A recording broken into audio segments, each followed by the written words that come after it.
Oh boy. Abbreviated. Parenthetical. Something. A short intro song tonight in the interest of time. Because who has any? So let's get this party started here. And I guess we're here. Let me fix this. Oh, there we go. There we go. Piano Boy Smackdown by Lou versus From Wall Street. What's going on, my silly little motherfuckers? All right, listen. We're just right now becoming aware of the piano boy actually trying to take a hit at me and my peeps in Gtii'Ed, even our NVA. So this is what I gotta do. One, I gotta point out some stuff. You dumb motherfucker. You dumb motherfucking wanna be fucking a man that somebody likes. You're not. You're the worst fucking investor in the world. You bought at the top of AMC. Now you're on the ground. You're on the ground and you're selling piano lessons on a fucking fake keyboard with a Jamaican fucking face. You've been wearing the same shirt for 2 fucking days, you fucking silly, disgusting, nasty motherfucker. At the end of the day, that means you haven't showered in 2 fucking days, you fucking half a fucking walrus. Now, we got to cut it off here soon. Turning around and trying to give people stock advice. First, you're selling piano lessons. No bullshit. You've done all kinds of motherfucking scams. But he's actually giving them away for basically free. Then you're trying to sell piano lessons. Then you say you love the piano. I want to teach you the piano. Then it's breast cancer awareness for the walrus. I'm going to tell you something. Not for nothing. Not for nothing. But do me a favor. When is the walrus going to go for fucking chemo? Because at the end of All right. All right. We'll stop there on that. Or can we skip past that? For breast cancer awareness. Jesus Christ. But let me tell you something. The reason why I get pissed, couple of different. One, stop fucking saying fucking you're doing that stuff for cancer awareness and to help people with cancer. That is some low life shit. And I know you like to make a lot of bullshit up and everything like, oh, Lou robbed elderly people. You made that up in your fucking skull, bro. Because that shit at the end of the day is not true. You'll pay for that one, trust me. I'm telling you here and now, I'm going to make you fucking pay for the shit. I love this drama. Smelly one shirt wearing motherfucker. But let me just tell you something. The fact that you are out there still believing that you are somebody or will be somebody. Is there a doing piano lessons response video by Ape Father yet? Wild claims about me. I don't fucking know you. At the end of the day, suing you might be a fucking waste of time and money because you're so fucking broke. Dude, your fucking t-shirts look like people gifted them to you. You got shirts that say shit like, welcome to the Bahamas. Dude, you're in New Jersey. Like, that don't even make any sense. You're broke. You're sick. You're broke. You're sick. You're ugly. Your body's deformed. You're married to a fucking sea monster. Oh my God. Wig, like, dude, what happened when you moved from Brooklyn? She took the wig. In your fucking life had anything good going for you. You never had good women, good life, good cars, good nothing. Oh, I'm sure it was serious. The fact that you're trying to fucking hustle people, talking about people that are sick with cancer, and you're trying to raise money with your piano stuff in order to raise. Show me that fucking walrus with a fucking chemo bag in her fucking arm. Because the last I remember, you were trying to fucking hustle people back in the days of Philadelphia, saying that she also has breast cancer. How many fucking tits does this bitch have? Like, for real. Like, how could you fucking constantly have like for real cancer over and over again? Go fuck yourself. Not for nothing. Not for nothing. Okay. All right. So it has been noticed that Trey has removed the profile picture of himself eating a banana that was on his Twitter profile. So that one is this one. Remember this one? This used to be here. Now that is there, whatever that is. It's cool, I guess, whatever it is. Love this. I've gotten some predictions right over the past 10 months, some wrong. Really, I like to think more right than wrong. Well, you'd like to think that, sure. But the one thing I know with absolute certainty is you have not seen the highest all-time high on AMC yet. Market, November 2nd, 2021. We're almost a year later. Boy, that was a big wrong prediction. Good God. Trey. Lou is just mad that he's getting called out on Gtii'Ed. I should not be laughing, but I'm dying. I mean, what can you say? I mean, not for nothing, right? Not for nothing. Lou, buddy, no, you can't talk about anybody's body being deformed.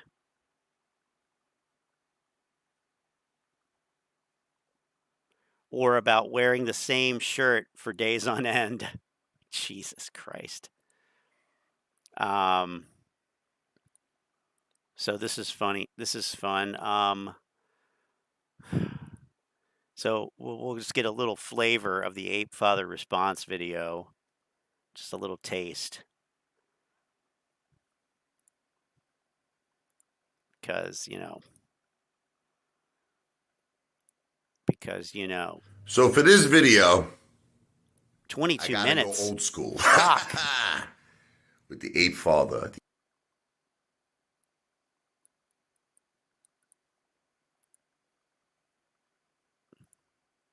Oh, it's going to be one of those nights, huh? The Ape King in the background. Now, Lou, I wore the shirt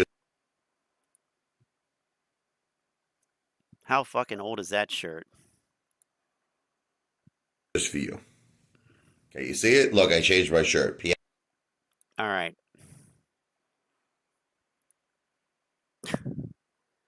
We'll get back to that.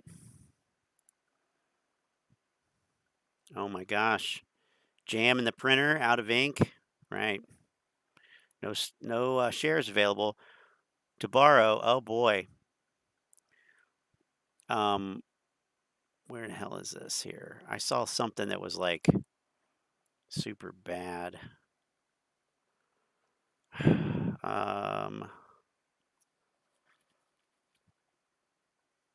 Oh, it's somebody's account. I don't care. Broke, but planning on this treasure. These stocks to us are diamonds. Time, the perfect pressure. Oh, it's so poetic. So goddamn poetic. At what price will the shorts close? Given the amount of synthetics, can they ever close? You would have to think that there are some smaller shorts that want to exit this trade. Given the recent large downturn, I would think we could see an upward swing if some of those start to close out their positions. Is this your first time here? I think it's their first time.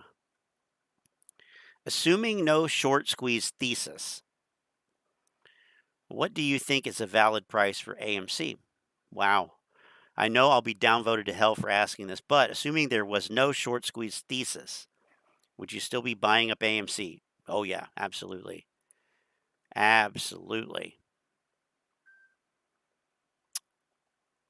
Oh, my. 1.172 trillion. What a large number. Okay. Piano man, Billy Joe. Okay. You call me the piano boy. Okay. He's the piano man. I'm the piano boy. All right, Lou. So let's talk about a few things. You're claiming that you're upset, I guess, that my wife is still alive. I was just listening to your video, and you're like, how come she's not gone? She's not How come dead? she's not dead? Well, let's start with that, okay? Lou, it's because we actually have good medical, insurance where she Obviously, it's through hers. Doctors. Sloan. Okay, just to name a few. The biggest, most prestigious doctors in the world. That's number one. Number two, it's because I do have money, and on top of this amazing medical insurance and the best doctors in the world that have been helping her through this, I spend additional money tens of thousands of dollars that I got her experimental treatment that even helped her. Experimental. Well, okay. All right. That's enough of that. Let's move on to Spence. This guy's a bit of a problem. Well, let's just listen. Somebody actually asked him in I think it was Atlanta, at the movie theater for the movie Till, if he could respond to specific questions, and he said he couldn't because he was outside of a 60-day window, I think. That's Jack, who just popped up in the speaker role here. He's the one who actually asked the questions, and I wanted to give him the floor in this space call to talk to everybody about it and explain his experience and give his side of the story. So, Jack, welcome to the call, man.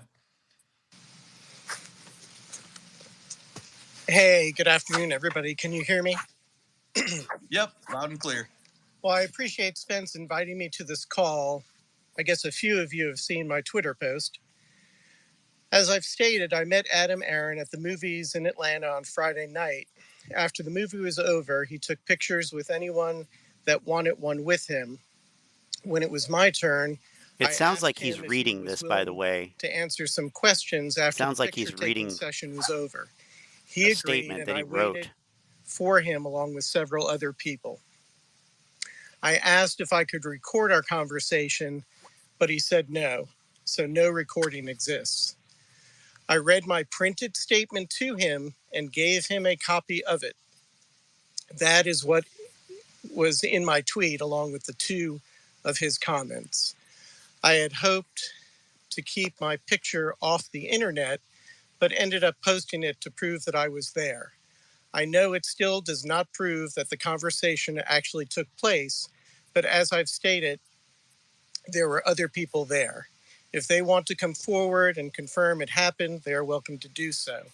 I have DM'd with one gentleman that was there for the discussion, but I have tried to discourage him from saying anything because I don't want anyone attacking him. Oh, that's I learned nice. today that he was on a call earlier around 2 p.m. with Nutso Crazy Lady from the Netherlands, and he corroborated my conversation with Adam. I'm not sure if he's on this call, but if he is and would like to speak, he is welcome to do so. I'm sorry I missed his call with Nutso, but I was unable to join the call because she blocked me after my tweet came out. She blocked me too. Yeah. Though I don't agree with everything she and others say, I like to hear differing opinions. I learned a long time ago as a general manager that if I only have yes men around me, my business will suffer because I am too insulated. So I like to hear perspectives that challenge my ideas. I like to keep the doors of communication open. Please keep in mind that I gave Adam a copy of my sir, this is a Wendy's. So he knows the What are you talking about? So who am I? I am just an individual investor that had questions for the CEO of a company that I'm invested in. For those I love when they put it in those general terms. For me and my financial, I'm just an investor asking questions of a CEO of a company that I'm invested in. Right. Okay. Just a company I'm invested in. No need to worry. I call myself a radical retail investor because I did the most radical thing of all that so many people can't seem to do for themselves. I worked, I lived below my means, I saved, and I invested. I like to say I'm part of the FIRE movement, but I didn't exactly retire early. I was 57 years old when I did retire with a strong net worth. I live off of the dividend portion of my portfolio, and though I have six figures invested in AMC, it is not my largest single stock investment. My largest holdings are cash followed by treasuries now that they're paying over 4%. And I was also late to the party on AMC. So this is somebody who invests in treasuries, literally invests in bonds. and has 6 figures in AMC. I don't even know if I believe this. This is very, very sus. And yeah, doesn't it sound like he's reading a script? I mean, maybe I don't know. Some people just aren't good at talking off the cuff, improvising, knowing generally what they're going to say, and then just winging it, which is what I do. Yeah, I don't know. Something is weird here. Well, I have not been here since goes without January of saying, right? 2021, like every other investor that I seem to meet. I started investing in AMC on April 16th, 2021, at $9.85 a share. I bought as high as $59.75 a share on June 18th, 2021, and I've continued to buy. My last purchase was on October 13th, 2022, at $5.95 a share. I have not sold any of my shares that I've accumulated, and I believe strongly that AMC will squeeze and will also develop into a financially stronger company in the years ahead. So I am here for the squeeze and the long term. So what questions do you have for me? Now, wait. What did he say? I got to go back. I'm sorry. Hold any of my shares that I've accumulated. $5.95 purchase was on October 21. Right 13th, I've continued to buy. My last purchase was on October 13th, 2022. I bought as high 21. Started investing in AMC on April 16th, 2021 at $9.85 a share. I bought these as prices high are as $59.70. Those are dividend split adjusted prices, so whatever. 75 cents a share. All right, nobody cares. Fuck you. And will also develop into a financially stronger company. I sold any of my shares that I've accumulated, and I believe strongly that AMC will squeeze and will also develop into a financially stronger company in the years ahead. Good. So I am here for the squeeze and the long term. So what questions do you have for me? Well, first, I just want to say thank you for putting yourself out on the line and doing the footwork, asking CEO Adam the questions respectfully. I think you've just set a wonderful example for everybody in the community. And of course, the people who like to stay anonymous, invest in treasuries, kind of come at you in a bad way. You come out and actually post a picture of yourself, come to talk to us. And the questions you had for Adam Aron is exactly some of the stuff I would have asked him. And he seemed rather pleased to be standing next to you at the theater. Yeah, and he continued there. We had, further discussion. Another gentleman asked him some questions about FTDs. He kind of ignored that. We also said, I said, Adam, I only have so much money I can invest in AMC, but I'm willing to put more money into it. I've, along with many others, for over a year, have suggested sell us an NFT. I'll pay $1,000 for an NFT if it'll go towards debt. I said, I don't care if you do a virtual bake sale. If we can help you raise money, because and he says, I know there's millions of you out there. He understands that we're here to support him.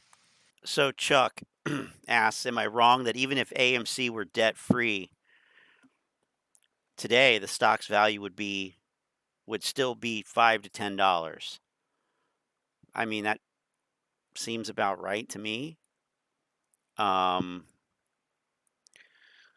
Certainly not.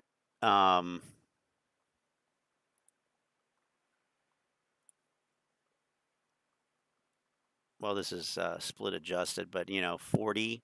I mean, we can look at the history, and this is all adjusted, I guess now, or maybe, yeah, I guess it would be, but I mean, it was $20 back in 2015. Yeah, I think this is all adjusted, and if I do that, it doesn't really do it. Well, it adjusts it there, but this is back when they paid dividends, actual dividends on the stock. So, and then what we can do, because TradingView is cool, you can go to the financials. I don't know how far back we can go. Oh, we can go to 2015 though. So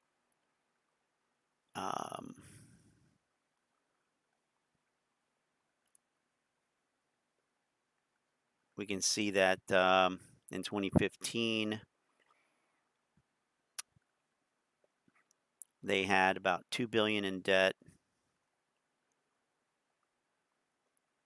Net debt $1 billion. Book value per share $15.82, compared with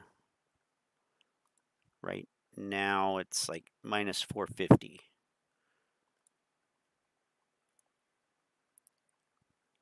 In terms of cash flow, free cash flow of positive 134 million as compared to,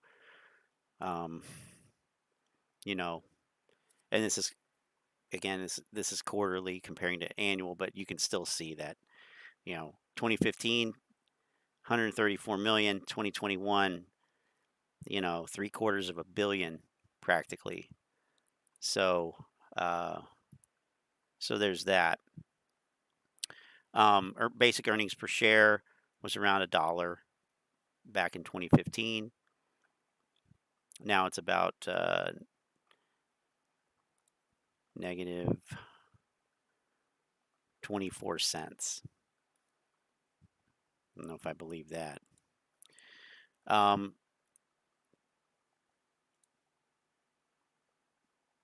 Manny asked if AMC was going to squeeze, and he laughed uncontrollably. That's awesome. Streaming will kill large movie theaters. People don't go to the movies as often as before. It's probably true. And it's crazy because streaming used to be just basically Netflix. But now you've got all these other streaming services. Manny's the man. Good evening. Good to have you here. Good to have everybody here. So the question is, what is the fair price of AMC?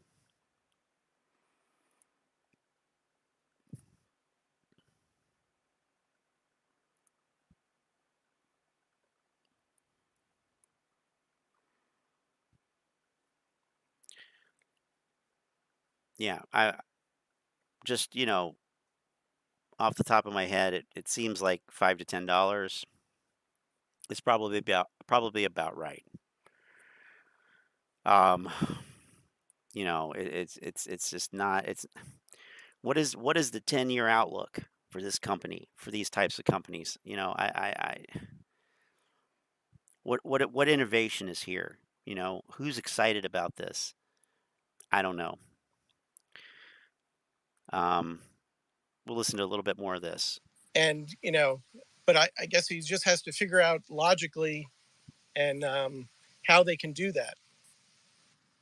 Yeah, and the NFT sale would be a great thing, and it was one of my top Who the hell would pay $1,000 for an NFT? I mean, why don't you just set up a goddamn GoFundMe? The Ape Yacht Club came under SEC scrutiny. Seriously. So now I see why he didn't sell NFTs, and I'm starting to think that him and Gary Gensler probably have a better relationship than most people realize, because Adam Aaron has been a little reluctant on selling a crypto, reluctant on selling NFTs. And then suddenly Politico comes out and says Gensler's going after Ken Griffin, Robin Hood, Schwab, all that. So. Okay. Gotcha. But yeah, I mean, the ideas that you've listed, over the past year, Spence, have just been outstanding. I know everything can't work, but, the brainstorming has been phenomenal with you and others in this group. Thank you. We'll get some analyst targets on AMC here in a second. Considerably since the beginning. I've grown in experience. From someone who was shorting AMC to somebody who's now an AMC grifter. That is quite a turnaround. I mean, that rivals like last Thursday's turnaround in the market, in terms of amazing turnarounds.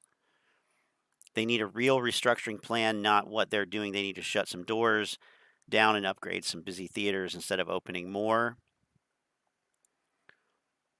See, the problem is that makes sense.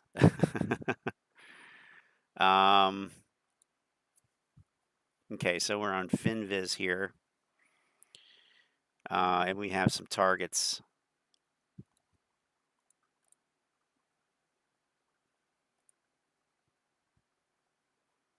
We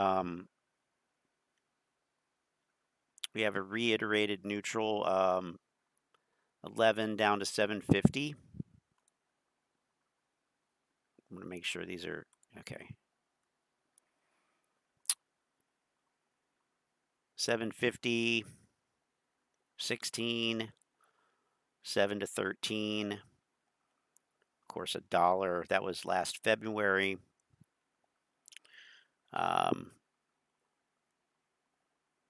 So yeah, a lot in the sub 10 range.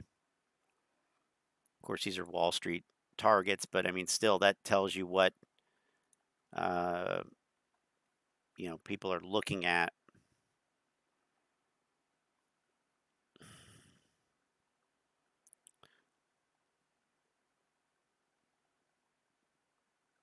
Selling AMC stock could be a genius move. Motley Fool. Cinemark. This was a couple days ago. Cinemark, I didn't see this. Cinemark stock gets a double downgrade. It's bad news for AMC too. One stock to avoid no matter what. Well, obviously it's AMC. They're showing it there, right?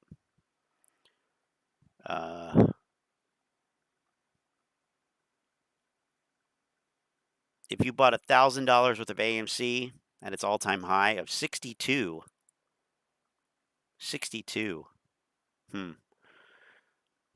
you would have roughly $100 today, a decline of 90%. Well, they can't even get the price right? Motley Fool. Cinemark stock gets a double downgrade. Shares of movie theater chains fell Wednesday, this is last week, after an analyst at Credit Suisse, Credit Suisse, slashed his forecast for Cinemark and 2020 Cinemark's holdings stock and 2023 box office revenue. Now, I guess I don't have the whole article because I'm not a member of Barron's. They cut it to underperform from outperform and slashed his target from 9 from 25.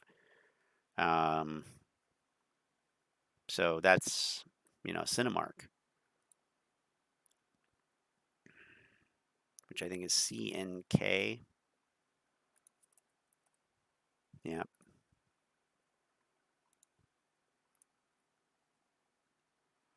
Antoinette's here. Hi. Finally. About time. AMC is primed to squeeze. Oh my gosh. God. She is full of it tonight. AMC had a short float of 19 point something percent. Cinemark's got 20. Maybe they should switch to that one.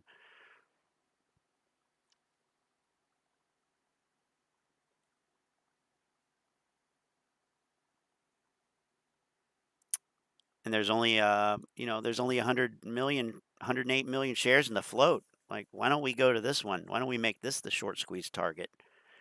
Shit.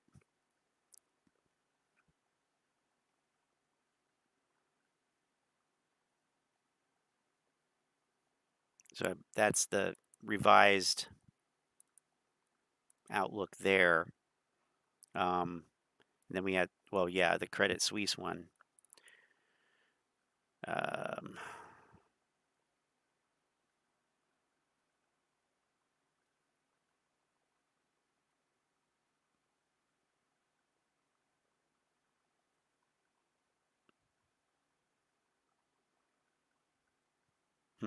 Okay.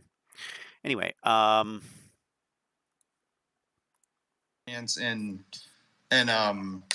learning how to be more tactful in what I do. And that's partially in a very big part, and thanks to Terrible, who's coming up to co-host currently, who also supports you, Jack. I know she was excited for this call. So what's up, Tara?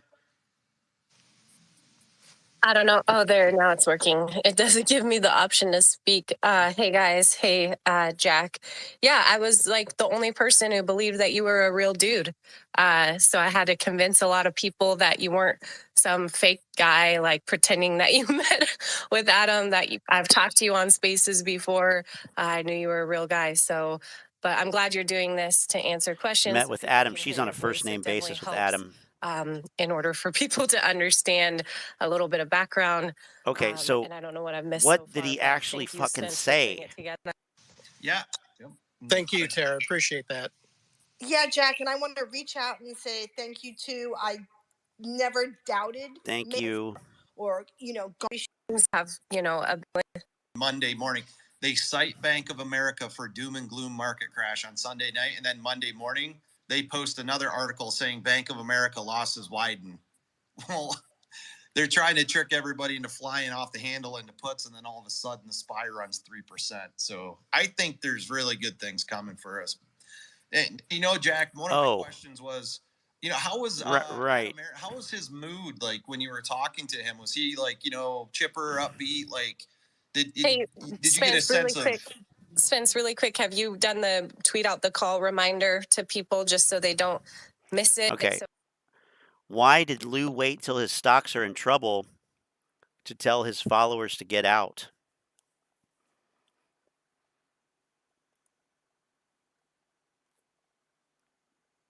Anyone? Bueller?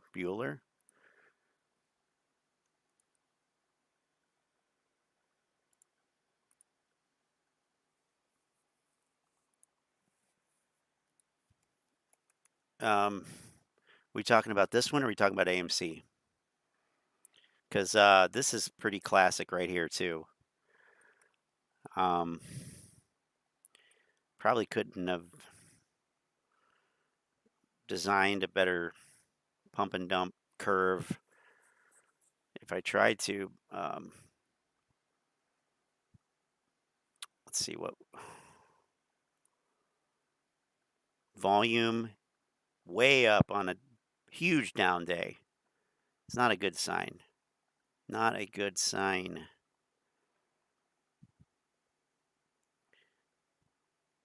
Higher than average volume on a down day. Because he has real DD. Dumb disorder. Yeah, he is. Still trusting investment advice from Lou to keep them poor and dependent on him. No, it's not. It's not stupid. I mean, it's he has real DD. I mean, you could say he's dumb. You could also say he is a genius. Obviously, not in the same realm. But he's got to be doing pretty well on YouTube. Ape to the moon, Lou and kohrs. What? Shorted bonds will force the squeeze on the shorts. AMC stock is not a squeeze, lottery stocks. 2021 cycle about to repeat? Oh my God. This is going to follow Volkswagen squeeze. What the fuck? Where do they get this fucking shit? Where do they get? Ignore the line from this clown. It's been a minute since we've watched this clown. Let's look at this clown. This guy is a caricature of himself. He's a caricature. How's it going, Ape and Apes? I hope you're all doing well. I know I've been out a little bit now. I had a lot going on, so I couldn't really upload or do anything. I've been noticing though this strange thing that's happening just all over the AMC community that I'm not really understanding. You go back like a year and a half, and everybody agrees on the same premise and thesis. The price doesn't matter, it's irrelevant. Have they covered or haven't they covered? And what I mean, it turns out. Well, I'll just let him continue with his statement before I rip into him. Have they covered or haven't they covered? And what I found so odd is that for some reason, and I think it's important to talk about, YouTubers with this play because they hold a lot of influence. There's a lot of people out there watching what other people are doing. Like when you look at people like Warren Buffett, there's a lot of people, all they do with their portfolio is they just all they do is they just copy what Warren Buffett does. That's it. Like they don't do any market research. They don't look at. So it must be okay to do that with AMC YouTubers anything. then. They just Is that copy what he does.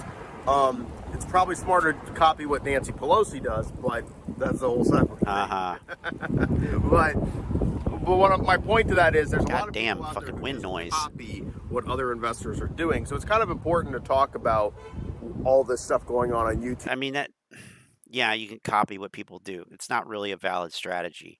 You'll never truly copy. You might buy the same stock, but you won't buy it at the same price. And that's really what it's all about. Anyway, I'm not into the monkey see, monkey do trading and investing. It just, you have to do it because you decided to do it. And that got a lot of people screwed here, but I'll continue. YouTube and the most, listened to people. And when you see this, it's like they're the same people that used to tell us, hey, it doesn't matter if AMC drops to $3 because what matters is whether or not they cover. The same people who used to tell us that are now saying, guys, look at the price. The play is dead. And I'm just completely confused by that. Why would you tell me a year ago, hey, the price doesn't matter, it can drop to $2. All that matters is whether or not they cover. And now they're telling us, look, it's at $7 now or whatever, and the play is dead. It's over. It's not going to turn into anything. There's no volume. Nothing's happening. And it's like, did they cover? Because you always got to ask yourself. It's not. We know around here. We know that it's not a binary. Did they cover or not? That's one of the biggest. Here's what happened. Here's what happened from last year to now. A lot of shorts did cover. Yes, a lot of shorts did cover. If you don't understand how it works, though, then 1 year later, you're still sitting here saying, like a parrot, did the shorts cover? There will never, I used to say this a lot, I'll say it again. There will never be a point in time where there is zero short interest on this stock or pretty much any stock. The apes have been saying lately, which is completely ignorant, the short thesis is dead. There is no short thesis. Adam Aaron killed the short thesis. No.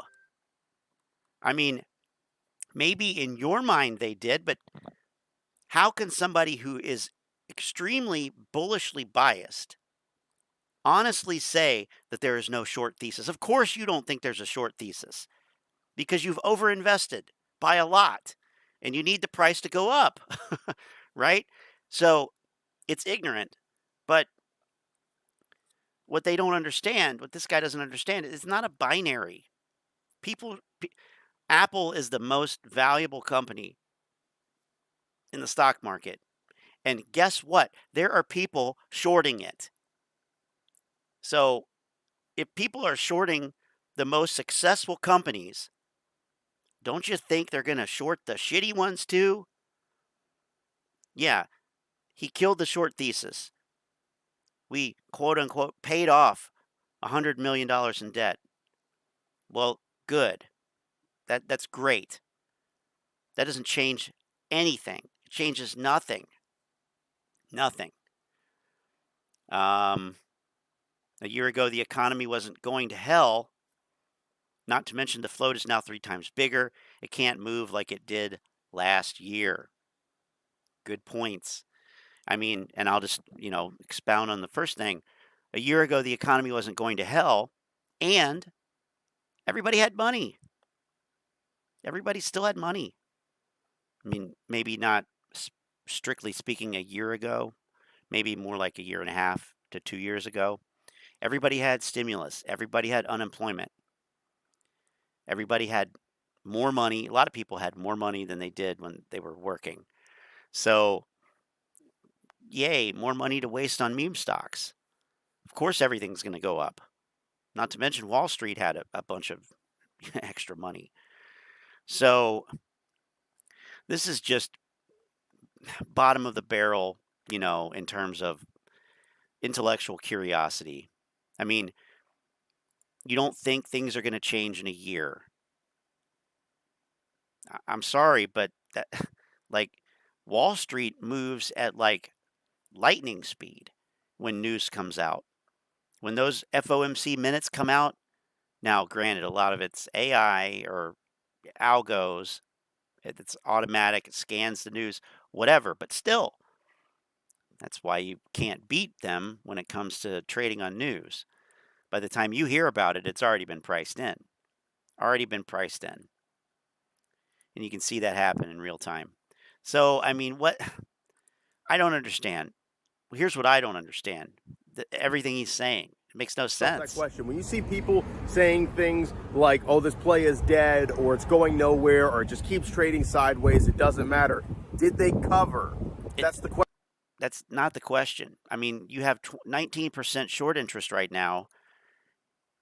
19% short interest, which is not really that different from what it's been. Yet the price has done this. So clearly, yes, there's short selling, but clearly you got people selling. I'm sorry, Apes. You can't say nobody's fucking selling. That doesn't hold any validity. None. We have plenty of people in this channel who have said that they sold their AMC. They like to say nobody's selling, nobody's sold. That's just not true. It's not true. It's about as true as the shorts haven't covered.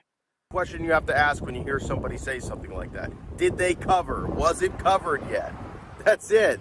And the answer is no, they still haven't. Now, people are worried about this, the price being so low. And it's like, you got to think about this. Okay. Let's say we hit $72, back when we did, and we didn't go back down. Let's say that we were at 72 and it's just been trading sideways, and right now it's at like 75, okay? That's ridiculous. Then let's say they start to cover and it jumps very rapidly to 150. Just like leaps up to 150. Now, one of the things we've talked about with this thesis is that there is going to be, what's going to partly get the Moass going is FOMO. FOMO is what's going to get the Moass going. God damn it. So, do you think there's going to be more people jumping in, especially with a stagnant, dead economy that's being propped up for the midterms right now? That's all it is. They're literally kicking every can down the road just to make this economy function for the next few weeks. That's how bad it's gotten. Do you think that there's going to be more FOMO when it jumps from 75 to 150, or when it jumps from $2 to $10? Now, there might be more people that want to buy in when it goes from 75 or 50, but can they? Can they actually do it? Can they jump in? Can they even afford one share at 75? Can anybody afford it now? I mean, if so, where the fuck are they? Where the fuck are they on 18 million volume? Oh, the highest day recently was 32 million, and it was a red day. Every rally gets sold. Every rally gets sold from overhead supply. I mean, it's just so predictable at this point. I mean, seriously, every high is lower highs, lower lows. I mean, ignore the line though. Yeah, ignore the line. Ignore the price. It's not real. Apes are bankrupt and unemployed, no money to FOMO in. And, I was thinking about this earlier with Jack Hunter's stupid Discord. Level up. Level up. These guys will do anything not to have to get a job. I mean, seriously. Try creating a Discord that has 6 people in it. All right. But they'll do anything. Pattern analysis. Look, 45 minutes of bullshit here. Pattern analysis. Let me copy and paste the pattern, and let's see if it fits. Let's see how well he tries to fit a fucking square peg into a round hole. That's what these people are doing. A bunch of nonsense. This guy is dangerous. Although I'm gonna get to where he's copied its fucking pattern. If it sounds like I'm a little bit fired up, yeah, I am a little bit fired up. On the daily chart, so it's going to screw up the cycle here. Okay. So you guys can see that right now we are entering what is the blue portion, which is typically a very stagnant period in the cycle. God. But the thing that we need to consider as well is that with the regression trend cycle, which is a 3-month cycle that I had talked about, that there's basically an end to that cycle. And one thing that confirmed that was the level of resistance that we crossed here. So with this cycle, and what's like pretty interesting here is, what does this mean? Somebody asked. What does this mean? And typically, the blue portion is the one that plays out pretty identical here all the way through. All the patterns. I mean, look at this crap. What are you pattern talking about? typically have some kind of volatility, smaller, but it is considered pretty good amount of volatility here. So if we take this pattern here, I don't want to put too much focus again on what could possibly happen here. This would be an extreme bearish scenario if things were stagnant for this long before going back up. Now, the interesting thing about this chart right now is, well, again, we're looking at the premium. We're not quite looking at the actual chart. So the actual chart is actually going up right now, which is crazy. What the fuck are you talking about? Again, we were pulling this up here on the Discord, like right around here, and then it just popped. It started to pop. It started to rally. With these cryptos, leverage and stuff like that, these are crazy when it comes to, kind of like options. Yeah, kind of like this one. PA. What are they even looking at? I can't. We've seen how these spikes typically There's behave AMC. here. So far, it's been tracking pretty similarly, and you can see it not only with the levels, guys, but again, the time here lines up very nicely, and it does indicate here that in the short term we would see some upside, potentially to that $8 to $9 level. Oh, $8 to $9. I've told this, to you guys. Oh my as well, God. we do have a short term or macro. Yeah, I inverse can't. I can't. Oh, Casey Shaw, a new week, a new attitude. What the fuck could be possibly new? I mean, seriously, a new attitude, really.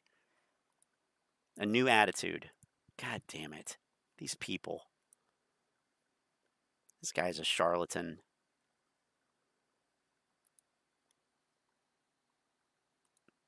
It's good that someone his age is interested in the market, but they have been misled.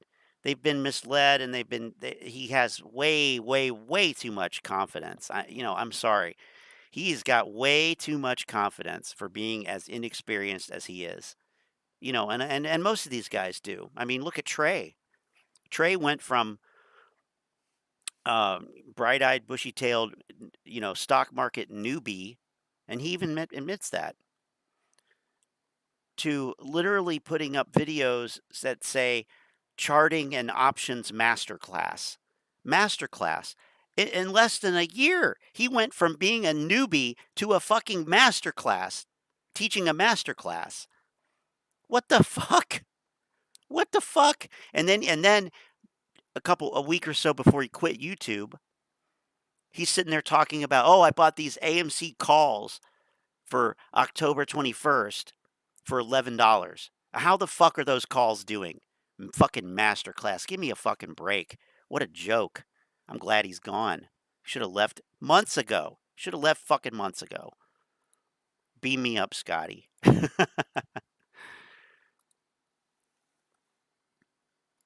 I'm just gonna drop in on Casey Shaw here and see what kind of or getting anything, snake oil he's peddling. Then we have a very healthy relationship.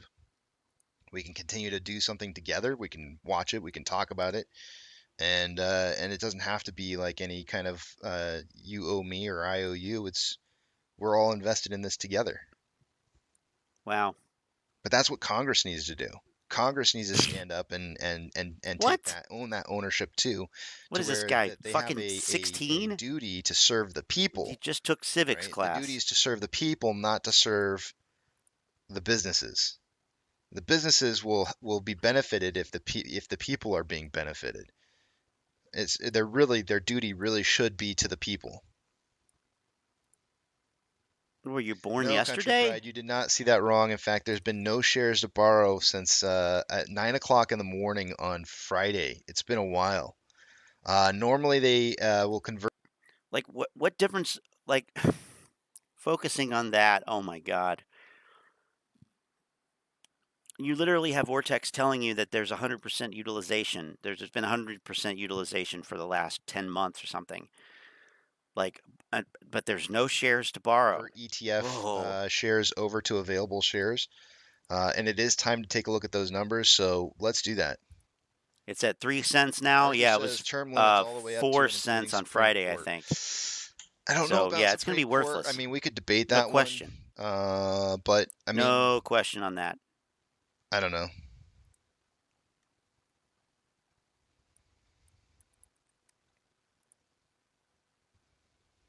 God, this guy is such a bore. All right, what does Model 3 dude got for us here? I'm scared. What's going on, my silly little motherfucker? Just this isn't the one we saw, is it? Come on now.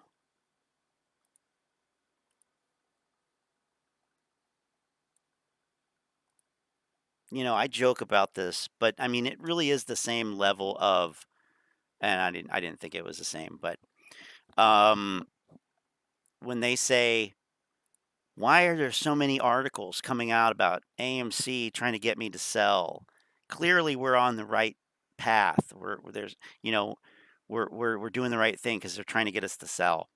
You know, and that's a straw man argument. It's just nonsense. There's no logic being used there. So when I say things like my internet is fucked up, slow tonight, the hedgies clearly are trying to shut me down because they don't want me exposing the reality of this situation. You see how slow it is? Clearly, they don't want this message to get out. They don't want anybody speaking against the narrative because they're making a lot of money on this narrative and they want to continue it indefinitely. And they know that these apes have overinvested by a lot and that they will stay in because if they are, the carrot continues to be dangled in front of them. Now, obviously, I'm not being hacked. My internet is not slow because of anybody trying to shut me down. But that's the same level of logic that goes into these ape arguments of, oh boy, Motley Fool ran a story about AMC. We're going to be rich because they said, you know, this or that. No, they said it because they know that they can make money on it. I mean, I think it's really that simple. They probably don't have an opinion either way. They probably don't care either way. They just want to sell their product, advertisements, whatever, their premium, whatever.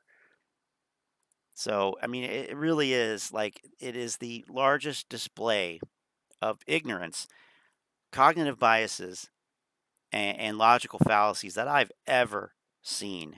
Ever seen. I mean, the only thing that could rival this would be like some of the actual cults that we've seen, or Scientology, or something like that. They're pretty wacky, but I don't want them on my ass either, though. So they probably would hack me, or worse. What's going on, my silly little motherfucker? All right, listen, I'm gonna tell you something very interesting. To this day, I'm still a little bit like, Add a dash of I guess, retardation. shocked Yep. that you have people that have never been in the market, never made wins in the market, whatever the fuck, never done any of that stuff, but they're leading like groups and discords and all kinds of weird shit, like creating these cults. And I'm thinking to myself, like, Speak of the devil. The devil. like I get, like when everybody went into AMC, it was like this thing where it was just like this big movement. But at a certain point, it started to turn dark because obviously look what happened. That doesn't mean that AMC is not going to run. You already went through that bullshit. I'm not going to do it again. But then now it's fragmented into this That's all weird he's gonna fucking say. thing. Like I had somebody today in the live today say that he went to a Discord or something like that, a live stream, and he mentioned GTI, and people started attacking him to the point where it was just like he got off the line. And I'm thinking to myself, like, it's weird how it's become this. Like, I don't give a fuck whether you stay in. Shouldn't be looking at that line anyway, right? Wherever Oh, you go, different line. make your money, do whatever. I don't care. I don't ask you for fucking money. Don't super chat. Don't do any of that stuff. But then all of a sudden, people start going to these weird fuck. Allegedly, supposedly, hypothetically, Chuck. Well, actually, we know that it's true, but Frankie Lou and Donnie, cult leaders. Yeah, probably. I mean, you cannot discount the influence of Froggy Stonks, Spence. There's a problem there. There's a big problem brewing there. I don't like it. Lou is going to lose most of his views soon when GTII goes to $1.50. But doesn't CSI say that's going to squeeze? It's going to go to $5. Fucking dark universes, like almost like dark web, like type shit. And I'm like, what's the point? What's the point? Like, okay, like I'm in GTI, like I came in. Okay, I pulled my money out of fucking AMC and Ape, and I cooked it, and I'm fucking back up, and I'm fucking feeling good because why? At the end of the day, I just couldn't be a part of that nonsense anymore.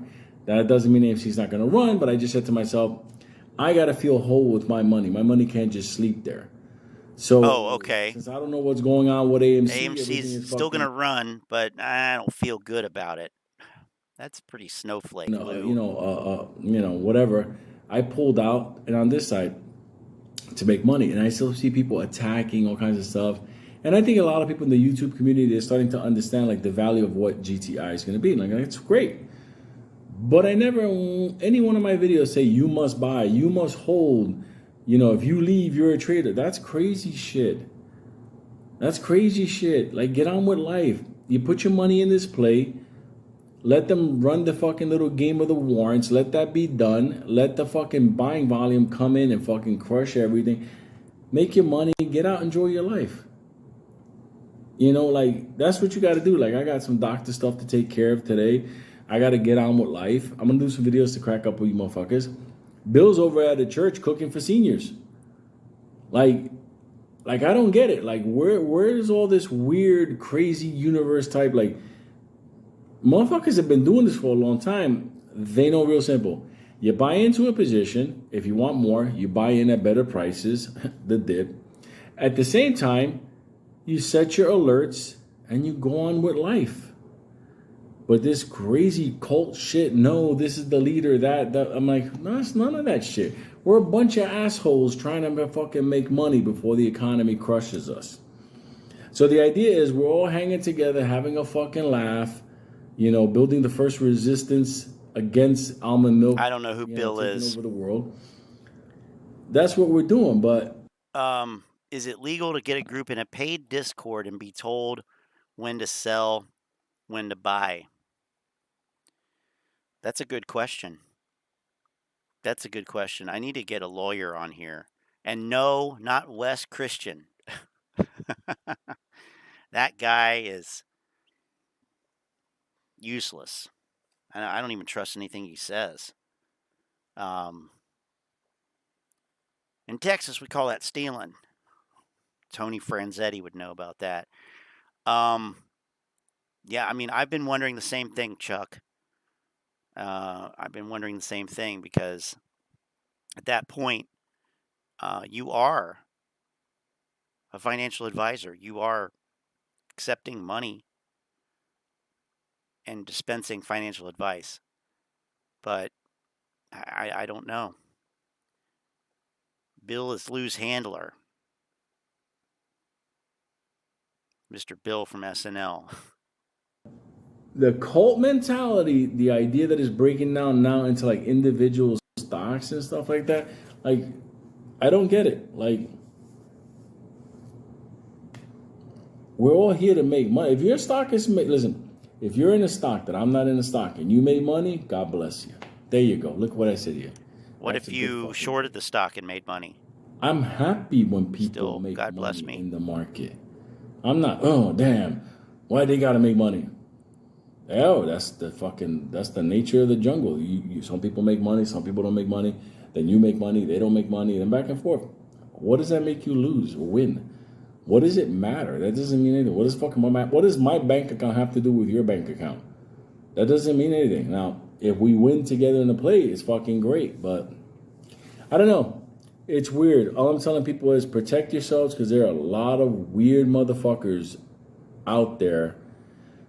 And when you start seeing hate over stock plays and hate when you're up or down, like that's fucking weirdness. But I can say that a lot of people on YouTube, you know, they see the value of why I'm in the GTI. Finger, you know, it's seen its run. I sure don't. 12, 15, 18. I sure as fuck don't. Around there. You know, it's gonna have its thing. GTI is a monster. That's a different thing. You know, Finger was only okay, look. Finger is basically when people put money in, like after plays, you see how fast it is for that thing to jump up. But when people say like, oh no, Finger's down, I'm like, Finger's down to what? This is where we entered in. How can you say, if you were in at one, like, okay, you came in on the top, I'm like, nobody told you to do that, but it doesn't matter. It's still going to bounce back up. That's how stocks play. The same way I say that AMC is going to have its run. Weird motherfuckers out there. So please be careful. I'm about to rip an asshole into one-on-one right now. So, listen. All that matters is at the end, when you close out all your position, you make money. That's all that matters. And the people telling you all kinds of shit like buy, hold, whatever, they don't give a fuck about you. They don't give a fuck if you get vaporized. They want to benefit them. Well, now wait a minute. No leader in this. There's none of this. Now wait a minute. There's no more apes. What did he just say? What did he just say? They don't give a fuck. Well, back before that, right here. Listen. All that matters is at the end, when you close out all your position, you make money. Not this. That's all that matters. Okay, fair enough. And the people telling you all kinds of shit like buy, hold, whatever, they don't give a fuck about you. They don't give a fuck about you. And the people telling you all kinds of shit like buy, hold, whatever, they don't give a fuck about you. They don't give a fuck if you get vaporized. They want to benefit them. There is bingo. But the irony here is pretty staggering. I mean, maybe Lou didn't say explicitly, he said a lot of explicit things, but maybe he didn't explicitly say buy now, hold now, you know, sell now, whatever, wait for the bat signal. He's projecting. Yes, that's the best way to put it. Because that's what he did. I mean, it's exactly what he did. Okay, I'm not even gonna go there. Not even gonna give it the, you know, decency of letting it finish. And the reality is he doesn't care. Of course he doesn't care. Not financial advice. This is not financial advice. Do not buy, sell, hold. Don't make any decisions based on what I say. So basically, it's worthless. What I'm saying is pretty much worthless. Right? It's not financial advice, not legal advice for entertainment, educational purposes only, and everything I say is my opinion. Please don't make any financial decision based on anything I say in these videos. That being said, hit the like button, the subscribe button. Lou, no, Lou, you can't leave, Lou. No, Lou. No, Lou, you can't leave us. Donnie will never leave us, though. Donnie's here to stay. He's a freaking animal. Any financial decision based on anything I say in these videos. That being said, hit the like button and subscribe on our YouTube algorithm so get the videos I put them out, see what I'm thinking, see I'm analyzing that data. Listen, the hedgies, the bad actors, the co-conspirators, they keep putting out the FUD articles about AMC is doomed, AMC is done, sell all your shares. Nobody says that. It's going to go to zero. They might say that. Like I tell y'all every day, in order for us to sell our shares, there has to be a buyer. And if they want all retail to sell our shares, then who is buying them? The hedgies. The same people that claim our shares have no value, the same people that claim the company is going into bankruptcy, these are the same people that are buying up our shares. But here is the funny part. The big dogs seem to be buying up a lot of AMC shares. They seem to be buying and holding them long. I wonder why. And look at this. I wonder why too. Has 95.18 million AMC shares. BlackRock has 51.77 million AMC shares. State Street has... Love that like blink he did on Million there. That was funny. 18 million AMC shares. Long. Taking a shit again. Why. And look at this. Vanguard has 95.18 million AMC shares. BlackRock has 51.77 million shares. State Street has 20.53 million. Don't you realize? Shares. Goldman Sachs has 5.9. Don't you realize that these fucking institutions run funds? They run funds, ETFs. What do you... This guy, oh my God. Yeah, they're buying AMC because they think it's going to go up, way up. That's what he's saying. That's not why they're buying them. 8 million. Fuck AMC me. Shares. And Bank of America has 5.42 million AMC shares. Why? Why? Why? Why? With these banks, with these hedges, with these smart money, as they call themselves, be holding on to millions and millions of shares that they claim have no value. Because they have to. Because they have to. You're claiming that they're buying them because they see something in the future for AMC. Well, motherfucker, okay, if that was the case, the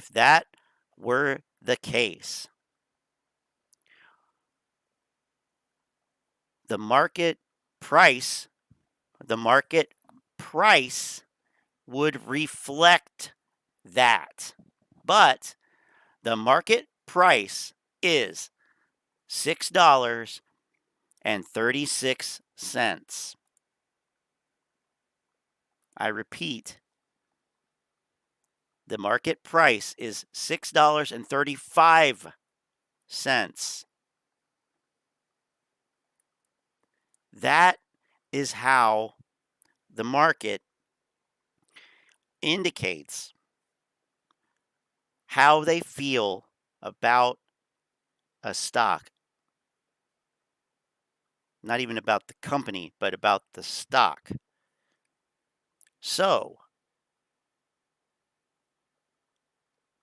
what does that tell us?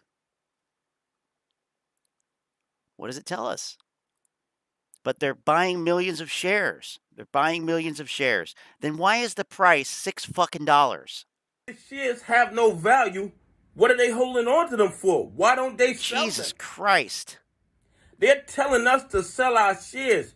They're putting out all this FUD. They're paying shills to go on Twitter, to go on stock tweets, to try to influence us to sell our shares. I guarantee, well, I can't guarantee. But it sure fucking seems to me like there are more shills trying to get people to hang on to their AMC shares than trying to get people to sell them.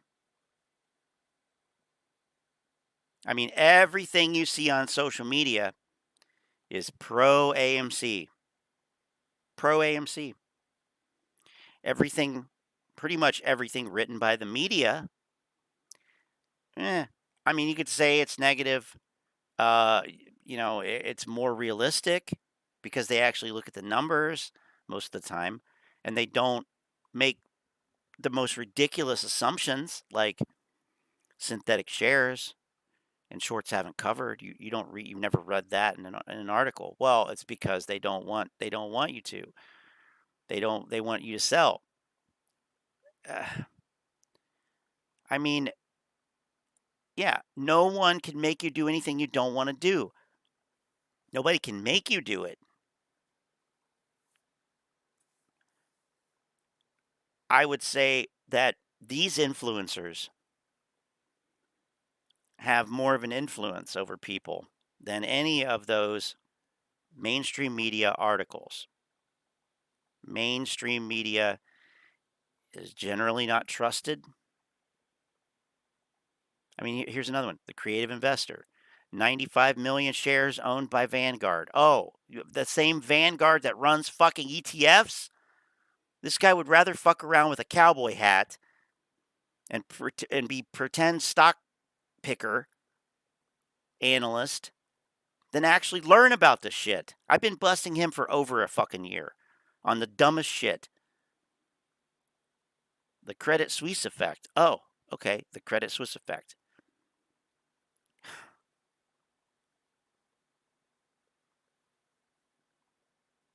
It's just, oh my God. But somehow the big dogs, they're not selling theirs. The big dogs are holding on to their AMC shares for dear life. You know why? Oh, dear life. What they hold. They know what's coming. Give me a fucking break. Sell their AMC shares. When Vanguard sell all of theirs, when BlackRock sell all of theirs, when State Street sell all of theirs, when Bank of America State Street, the same one who runs fucking ETFs. Okay? You are a dumb, ignorant motherfucker. All the long money, all the smart money, who's holding these millions and millions of AMC. He probably doesn't even have a fucking position in AMC. First, then I might consider selling mine. Anyway, have a great day. God bless. And tell me what you think about these big dogs holding all these AMC shares, but telling us to sell ours. She is. Hey, guess what? He's sitting here railing against everybody who's telling you to sell your shares.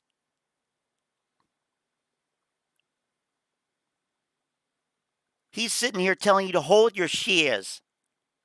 What the fuck? What's the difference? The difference is you're fucking ignorant. It's okay, Model 3 dude. You know, it is what it is. Somebody's got to call this shit out. I mean, maybe it seems like everybody maybe. Oh, look. Speak of the devil. Oh.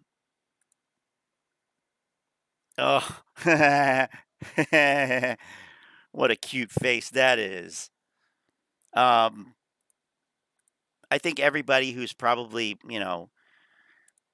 going to listen to other points of view on this probably have already either done that or not. I've never set out to change people's minds. I just want to call out how ignorant, how fucking stupid this shit is. That was the only reason, really. And along the way, a lot of people have,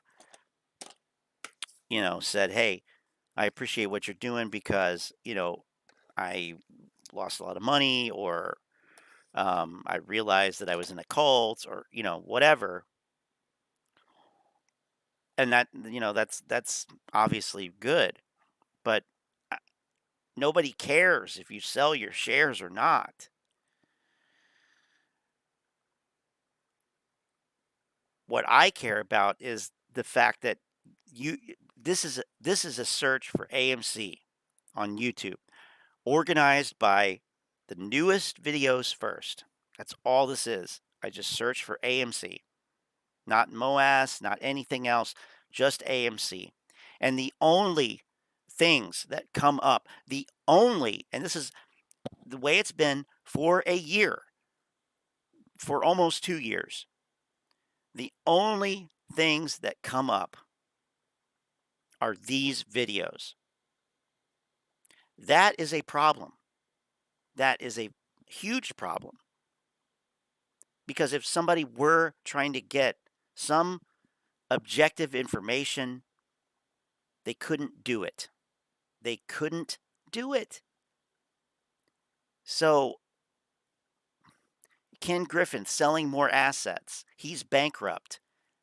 How fucking stupid do you have to, how clueless do you have to be to say something like that? It's not true.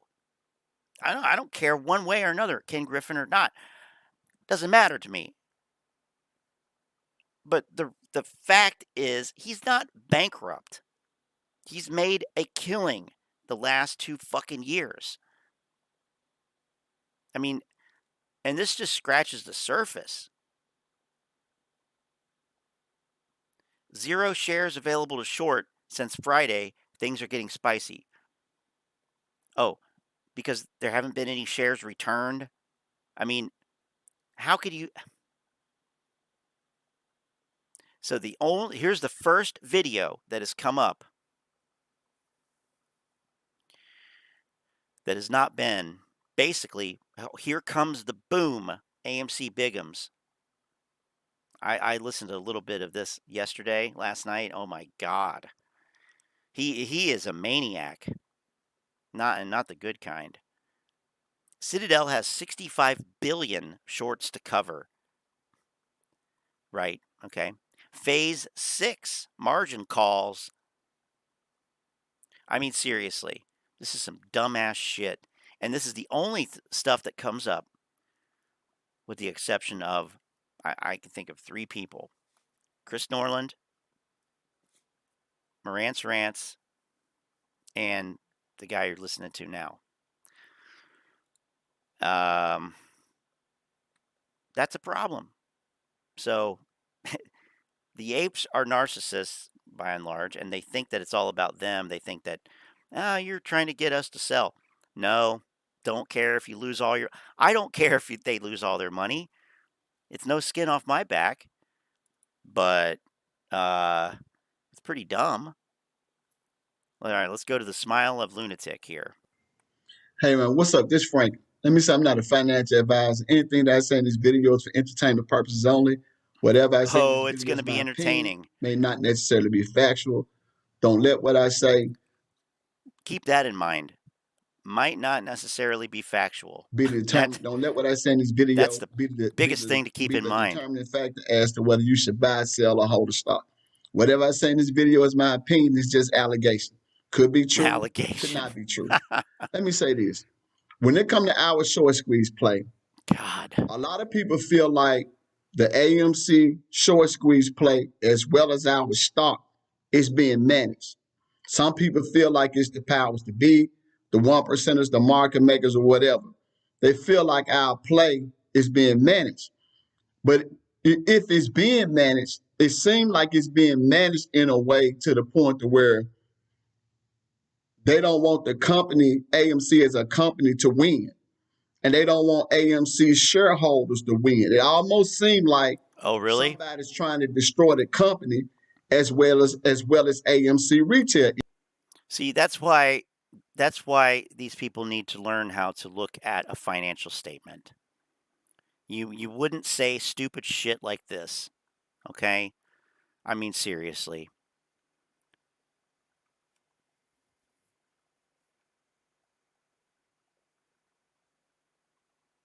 Net income in the second quarter.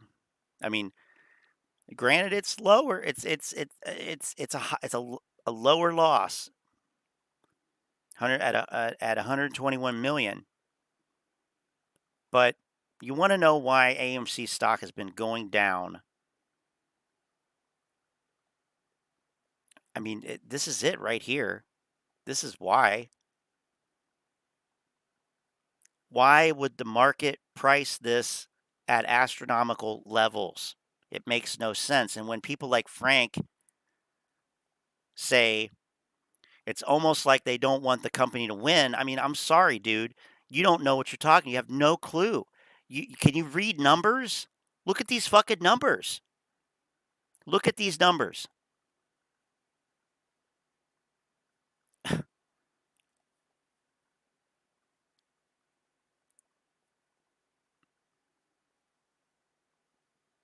I mean, when you add in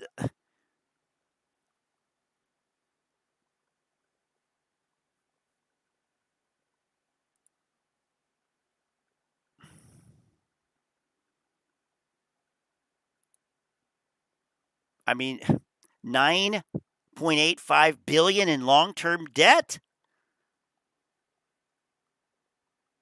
for net debt of 9.47 billion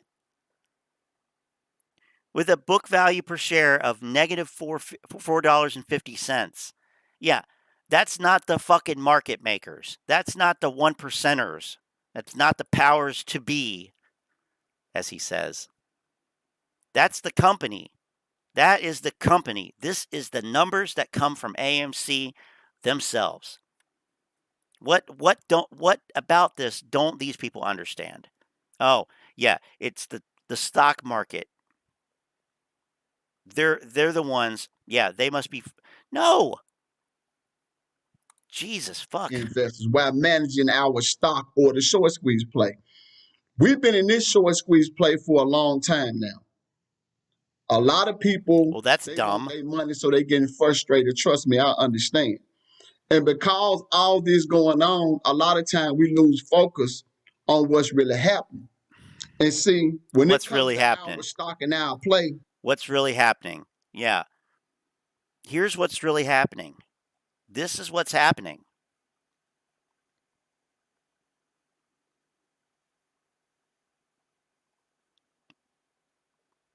So what's happening?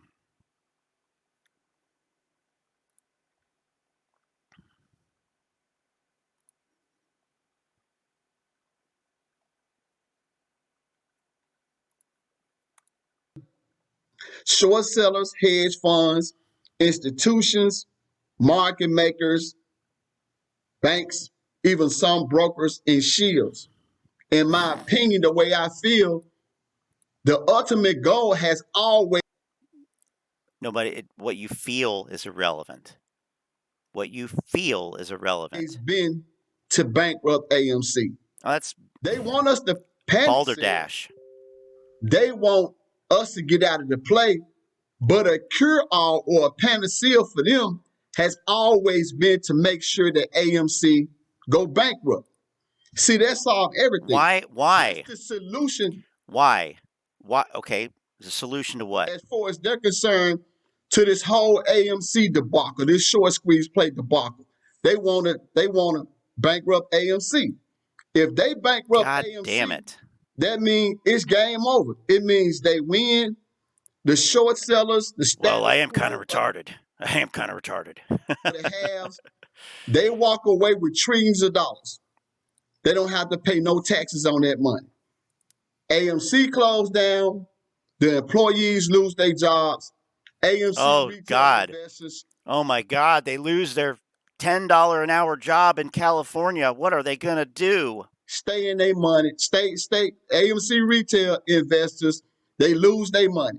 You see what I'm saying? They stay happens in every day. Poverty. That's what they want. You see what I'm saying? That's why they've always wanted AMC to file bankruptcy. And understand this, man.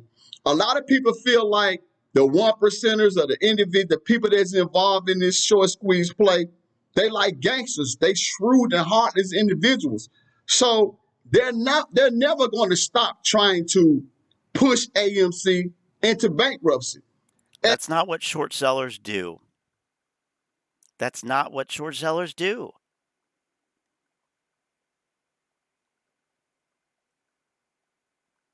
His whole conception of all of this is so flawed. At this point, it's like we in the game to the 1%ers destroy us or we destroy them.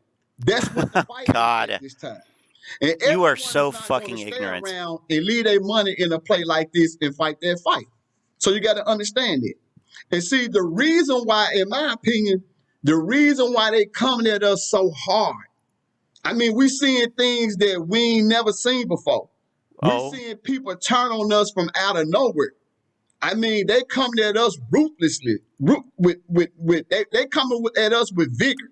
They ruthless. Everybody coming at us at one time.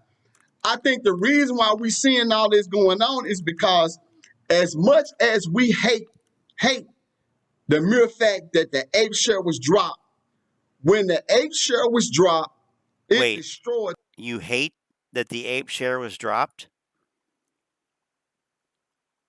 This is news to me. They hate that the Ape share was dropped? I thought, oh, okay. As much as we hate the mere fact that the Ape share was dropped, when the Ape share was dropped, it destroyed the ability for AMC as a company to go into bankruptcy. What? And that's why everybody's mad. Because what's going on, they don't have no way out right now. The only way that they had out, that they was dependent on, that was a cure-all for them, was AMC going into bankruptcy. See, now they in a position that they can't kick the can down the street long enough. Now AMC is not going into bankruptcy to be able to avoid. What? So, oh my God. He thinks that dropping the Ape share is like a guaranteed get out of bankruptcy card? What the fuck is... I mean, I can't wait to see his fucking face. I can't wait to see his fucking face later on, whatever happens. Whether AMC goes bankrupt or, you know, the share goes down to $2 again and the shorts cover and it pops up and it pops back down just like it always does on every short cover rally. I mean, Jesus fucking Christ. Ariel. This dude knows he's a 99% part of the 100% pie. Poor-minded individual can't comprehend wealth. Yeah, pretty much. And he, you know, can't comprehend the fact that you can bet both ways on stocks. Either side is legitimate, and it's not to bankrupt the company. It's not to bankrupt the company. Tony Franzetti liked the Ape share, but I think he was just acting. Bleeding well, or having to cover their he was position. doing a poor job of it. That's why they upset. It's game over. You see what I'm saying? It's now game Wall Street, over. Oh my man, God. they got two choices in my opinion. Two choices. They can either pay AMC retail investors. Not going to happen. We know how much the players work. We know how much they owe us. They can either pay us or they can just say, you know what? We're going to let the play run. So that they can break even, get them their money back. And after that, we ain't going to pay them shit. They're going to screw 8 to 10 million retail investors out of their money. That's the choice they got to make. See, when the A share drop, why does a choice have to be made? AMC is not. Why does a choice have to be made?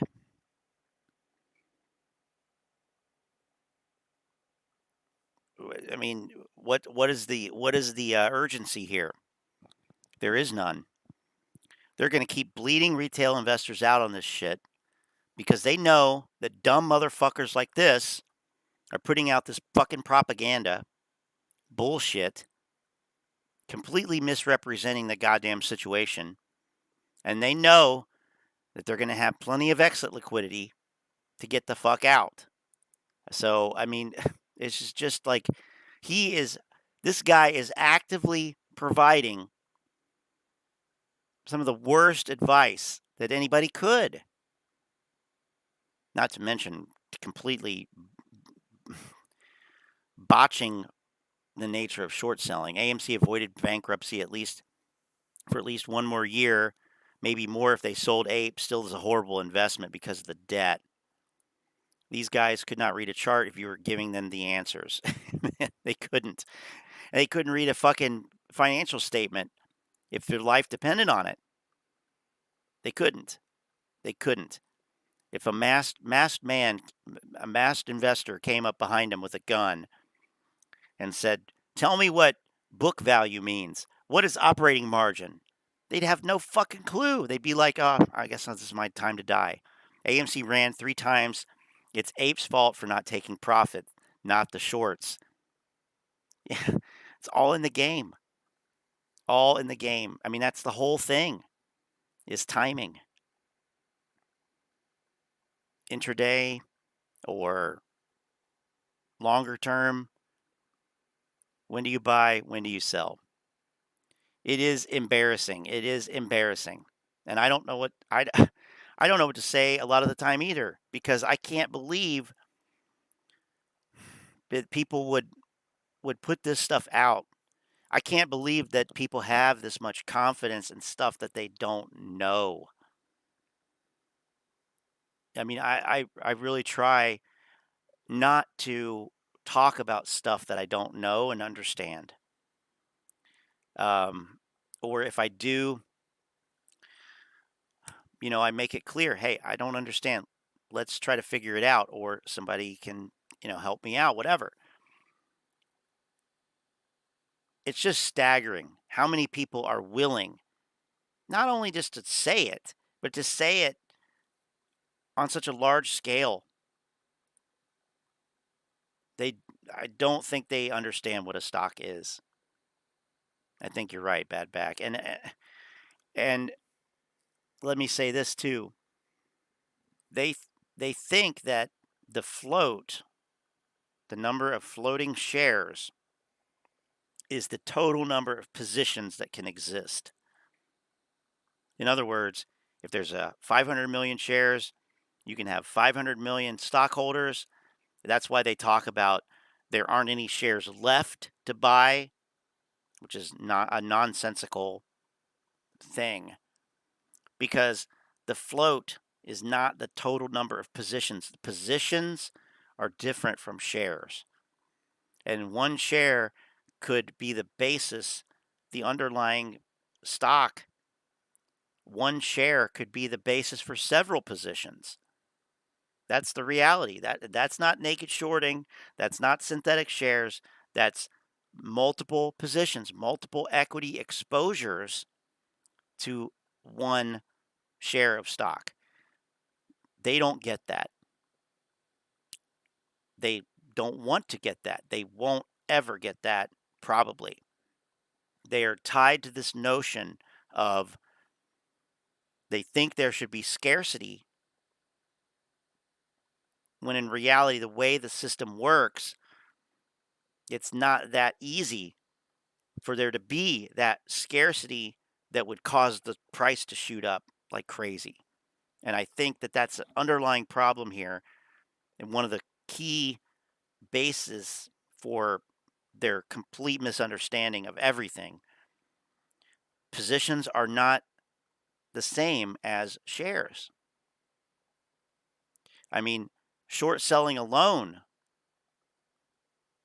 implies that there are 3 positions for one share.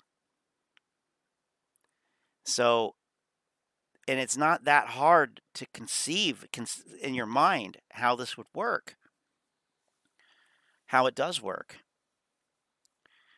But, they never want to listen to this stuff. It's just that there's no shares available, or how are they still selling shares, or we're buying synthetic shares. And when in reality, it doesn't, like, that's not a real thing anyway. But at the end of the day, you have a position in the stock. That's what you have. You have a position in the stock. There are shares that are underlying that position. Yes. But trying to finagle your way into a short squeeze by misunderstanding how the whole thing works, it's just ignorant. and it's a good way to lose a lot of money. He hasn't figured out how to wear his glasses. A candidate for bankruptcy. You see what I'm saying? Now that we're not a candidate for bankruptcy, we put them in that position. Now that So, we're man, not, that's now. he believes that AMC is not in a position of bankruptcy. I mean, and maybe not for the next year. That's good. But I mean, all right. That's why they hate us. You see what I'm saying? They No, don't. we hate you because you are literally misleading people. You are leading people down a path of destruction, generational poverty. Can't win. They ain't got no way out of this short squeeze play. So that's why they using, tricks, and they trying to get people to believe. Oh, you mean like showing Fox News clips from last January, 2021 of Tucker Carlson? Those kind of tricks? I mean, I was thinking about that earlier. I can't, the fucking nerve of somebody to put out a video in October of 2022 with a news clip from January of 2021, never disclose that and claim that it's relevant now.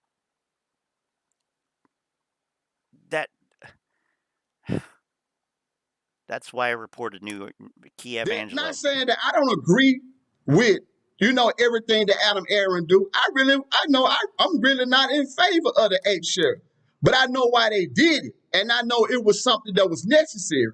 You see what I'm saying? So, man, we got to stay focused and understand that the reason why the stock is really messed up, the reason why our play has not ran yet, it's not Adam Aaron.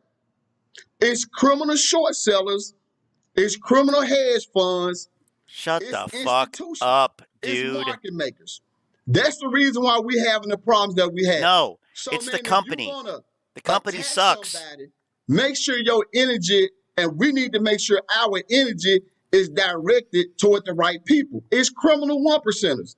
They the reason for all this. So, man, all I can say is stay focused, stay positive, and continue to damn ahead. Thank you for taking time out to watch the video. Have a nice day. I mean, this is a guy who's never, he loves this. He fucking loves this. He feels like he's somebody now. This gives him a purpose. It does. By him saying he's a police officer, that's enough grounds for a new investor to come across his channel and possibly believe the info is correct. Yeah. I mean, like I said, I can't believe the confidence that these guys have, saying this stuff. I mean, that alone gets a lot of people to buy into it, to believe it, I should say. This is a huge trap. Don't fall for it, okay? But the same guy earlier had one that said something, or maybe he took it down. I don't know. Maybe he took it down. I guess he did. Let's see. Oh, we got, let's see. We got a quitter here. Yes. This guy is a problem right here. This guy is a problem.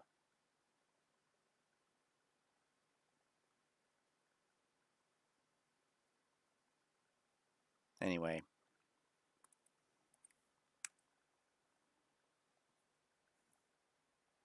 That guy is, he's bad news.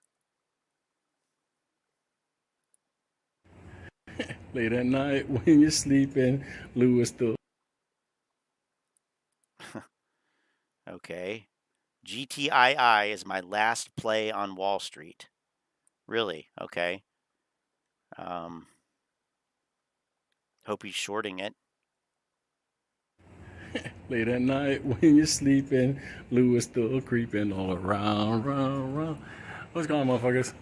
I'm just fucking over here killing some time before going on the live chat with you motherfuckers.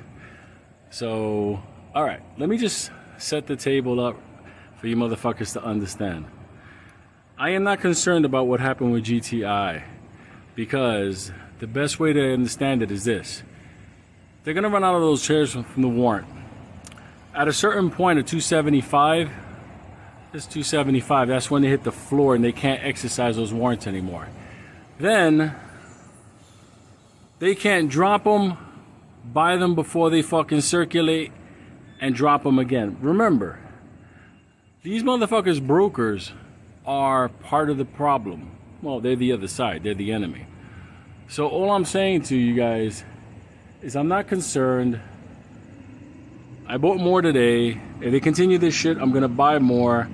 And they're making this by keeping the play so cheap and making it more cheap.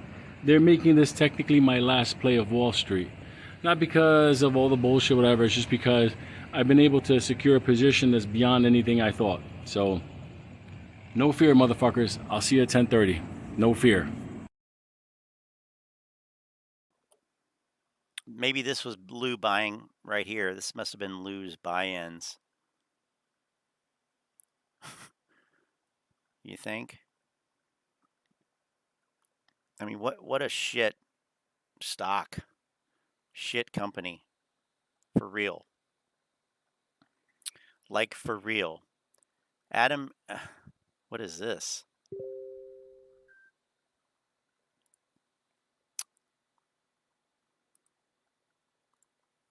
What is this? Global Tech Industries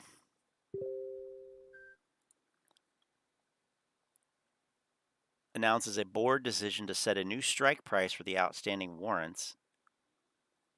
Approved management's request to lower the original strike price of the warrants, which were distributed last year, to a new strike price of $2. $2. While the original strike price of $2.75 appears to be within reach, the company is desirous of rewarding its loyal shareholders with an opportunity to participate at a lower price.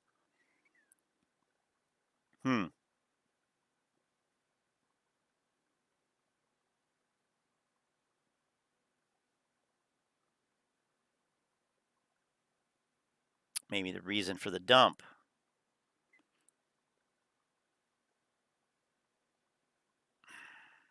Gtii'Ed.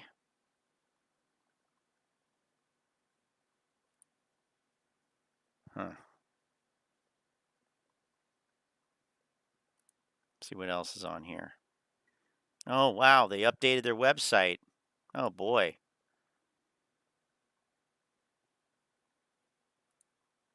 Updates its website. Updated the corporate website so that the process of exercising shareholder warrants is more simply explained. Oh, okay.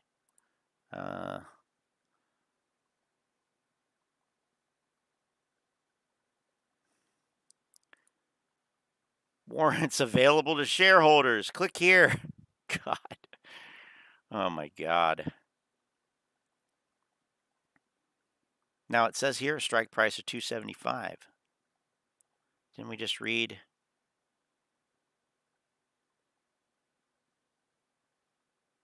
Wait, hold on. Shit. There was something. Okay, we were looking at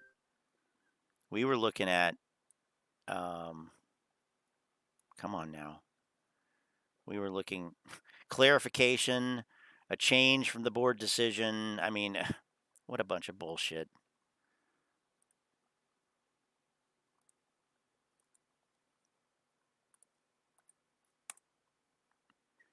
Okay, here's a Form 8K.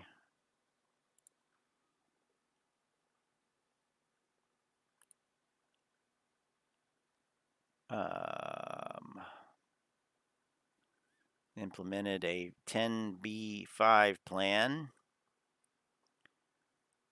The plan was finalized, signed by the board on June 23rd, 2022. Oops. And allows for the sale of 1% of each director's holdings spread over the course of 1 year on a monthly basis. The paperwork was recently completed, and the first sale occurred in October 2022. Oh, boy. Okay. 1% should be insignificant. But that's interesting though. So compensatory arrangements of certain officers. I'm sure Lou knows all about that though, right? You know, being a prudent investor.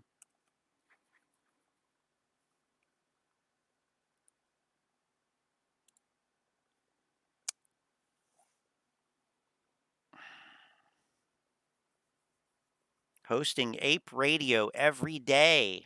Ape Radio every day. I will never sell out. Al from Boston, 617, claims that my DD will make AMC and Ape squeeze within hours.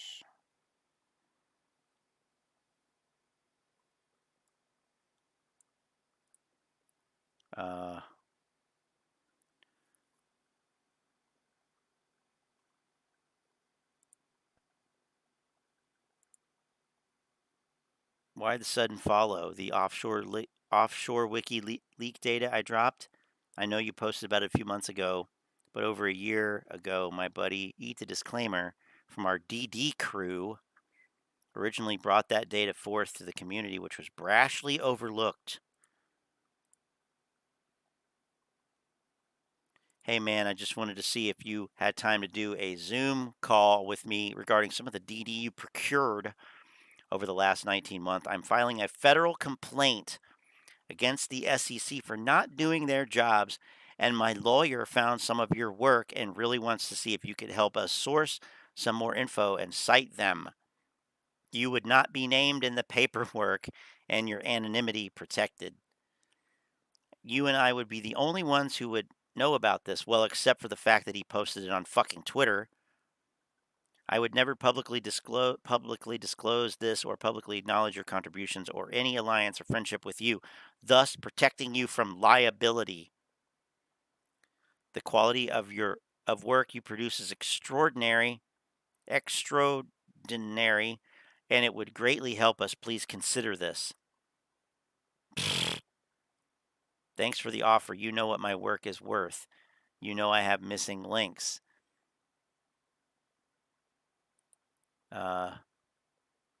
I hold no malice toward you or your DD. We have to be really explicit in our findings document and make logical inferences based on reality and data. There's tons of pieces you and your guys have supplied the community. We are hitting the following line items. 1, dark pool data which exhibits the overuse and abuse of it. A list of all dark pools associated with this particular trade would be ideal for binding federal restraining order. Ideally, a data set or screen caps that exhibit Ape and AMC being over 50% of the dark pool. Go fuck. What the fuck? This guy is such a fucking amateur. Got to go walk the dog. Let's start with this and see where it takes us. I have all of that data. Do you have a burner email? What's in it for me? What's in it for me?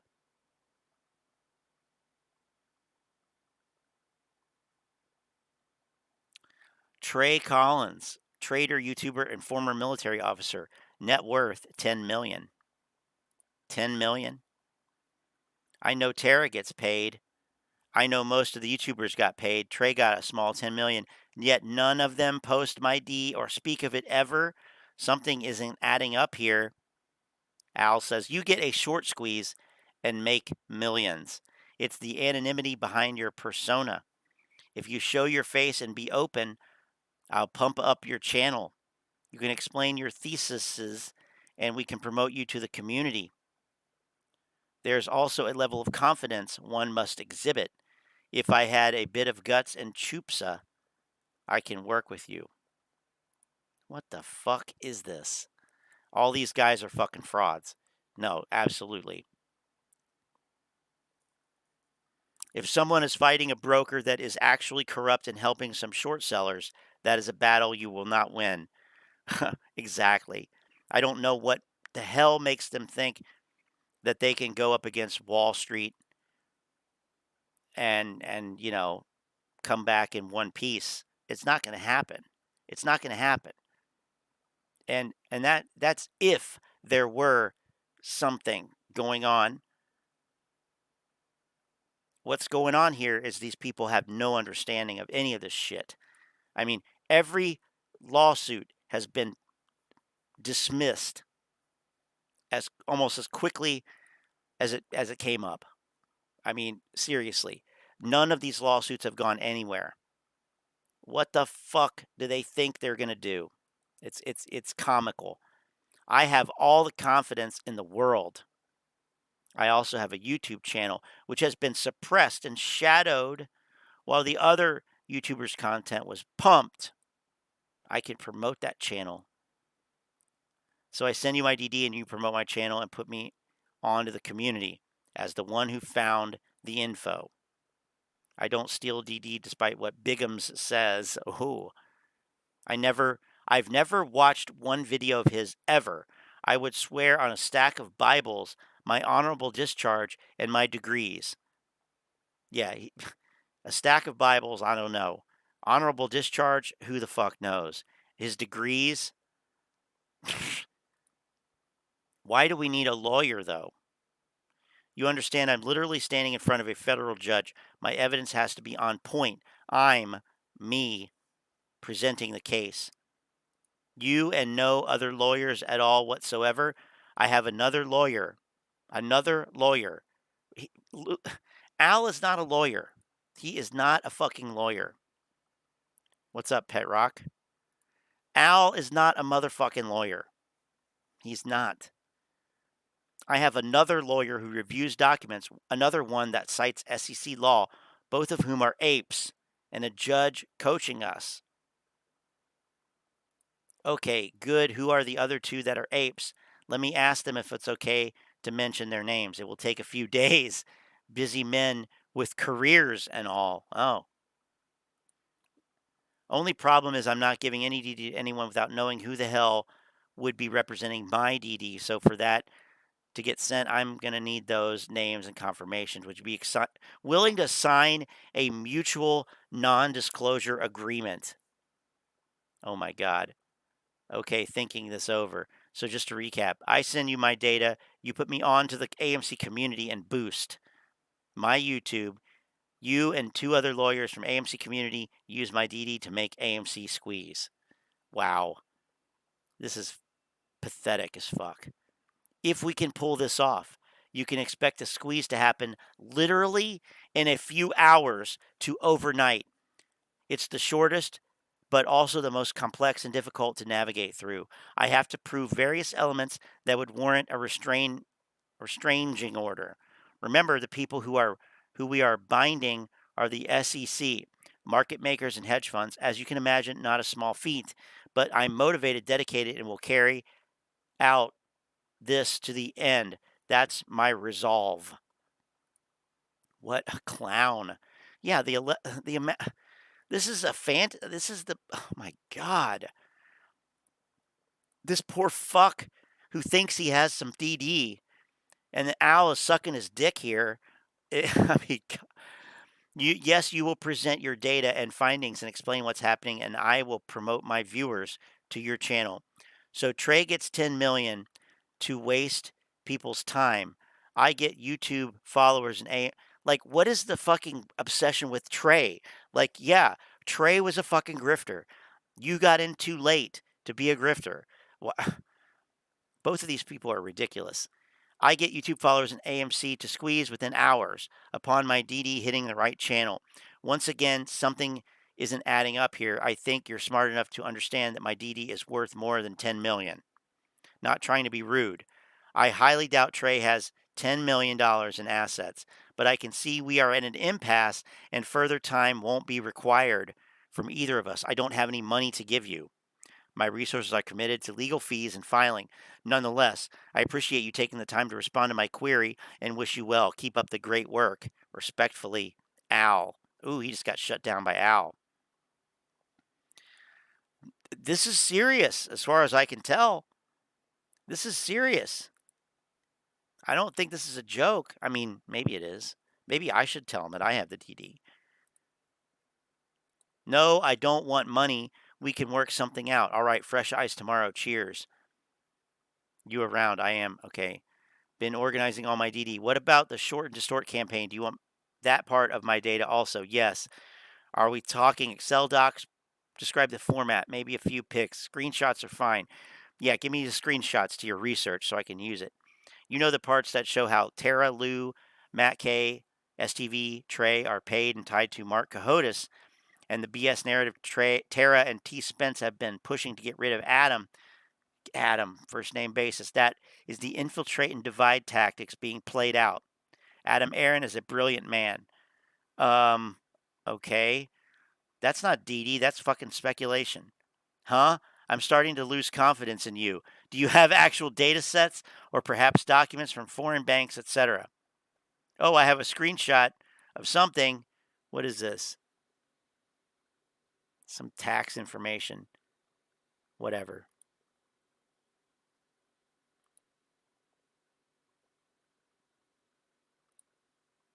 Now take this fraction of data and do what you did to Bigham's.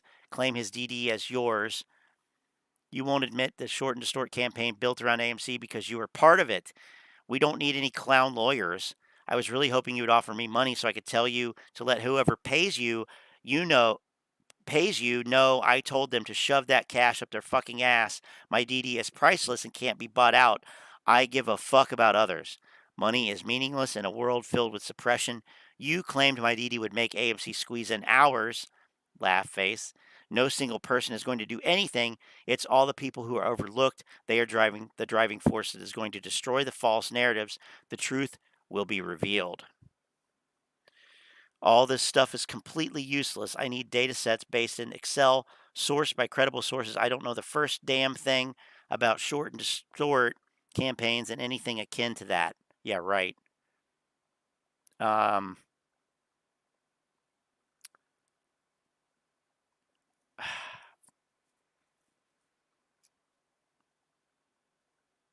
What a shit show. I mean, this is all like this screen cap of the first draft of the federal TRO I'm filing against the SEC, Citadel, and all the ATS providers.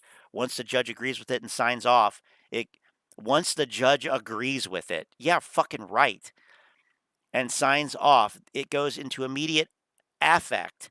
Thus, a squeeze starts immediately upon market hours with a new market maker. Give me a fucking break. What the fuck is this bullshit? Look at this fucking clown ass document.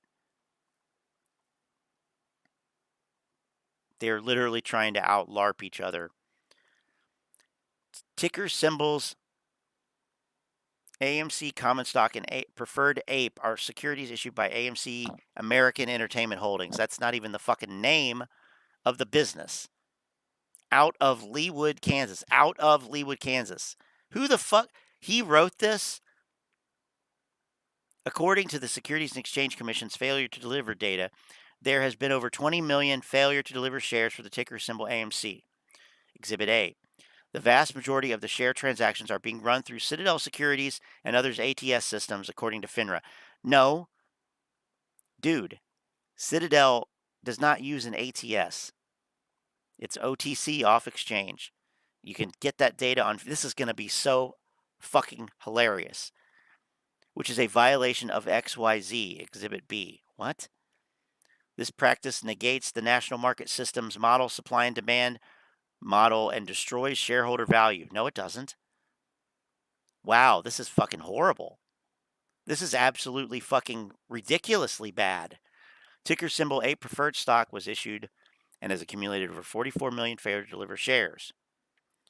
The majority of the share transactions are being run through a person's or institution could spend millions upon billions of dollars into one stock at any given moment, and there would be no upward movement at all. That's not true. It's not how it fucking works. Yes, there would be upward movement. Yes, there would. I mean, assuming that you do it right. But Failure to deliver happens 3 fucking days later. He doesn't understand the fucking least of this shit. However, a large wave of sell orders that coincidentally come as a result of any open market purchase on lit exchanges. Volume so high, it would suggest the entire retail community have sold their shares, and yet the ownership of both AMC and Ape stock is 90%. No, it's not. This is mathematically impossible. Yes, it is. And suggests naked short selling has occurred.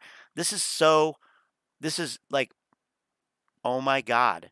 This is what he wrote. This is his first draft of the federal temporary restraining order. What the fuck? What in the fucking shit? This is some fucking bullshit. Wow. The judge will not agree to it. The judge will not agree to it. Good luck with that bullshit.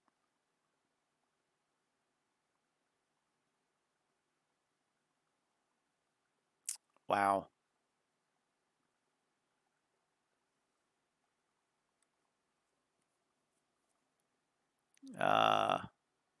What if the judge doesn't agree? Will it delay it instead by tying it up on litigations? I hate to be a dick, but have you ever been involved in a federal case in regards to a TRO? I'm speaking honestly and not trying to be a prick, but you should not put this out there to build false hope. You are making it seem easy. This is not true. How do I know? I have filed one. There's 3 lawyers and a judge working with me. I don't walk into a gunfight with a knife. Oh, really? Because this looks pretty fucking clownish to me. We are also filing a writ of mandamus. For the record, and from a simple Apes perspective, nothing about going to federal court to fight these crooks seems easy. It seems to be a daunting, one that Al is asking the community to help with. Well, that is a very simple Ape perspective. Hopefully this works. It's not going to work, Kayla. It's not going to work. You still sending tiny dick pics. That's the best comment reply. Wow, this is some bullshit here. Holy fuck. Holy shit. Wow. He thinks that he thinks that that's going to fucking make it 5 minutes in fucking court. Are you kidding me? No, I'm not a lawyer. I'm not a lawyer. But that's not a fucking legal document. That's some fucking bullshit. This show keeps getting better and better just when you think they can't possibly outdo themselves. They do. I know, right? Harvard lawyer right there. Oh, Harvard State lawyer. Harvard State lawyer. Average Ape is always sniffling in space calls. Oh, you mean like the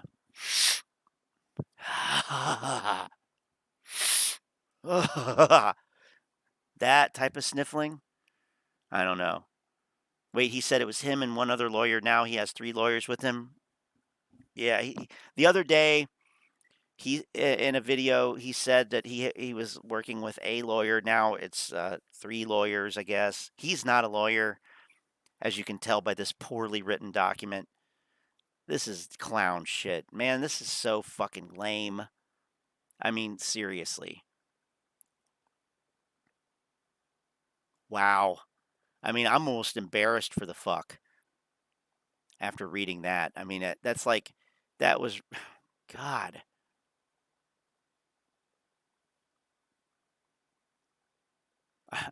I feel like I really should probably respond to that.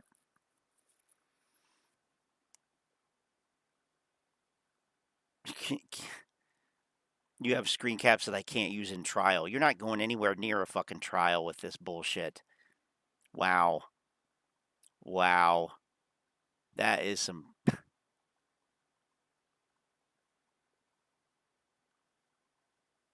Well done. Oh, well done.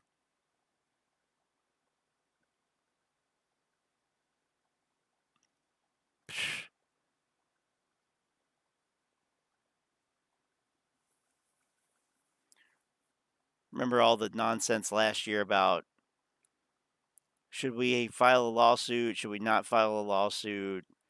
No, we can't do a lawsuit. It'll make it da-da-da-da. Incel from Boston. Incel from Boston. Yeah, right.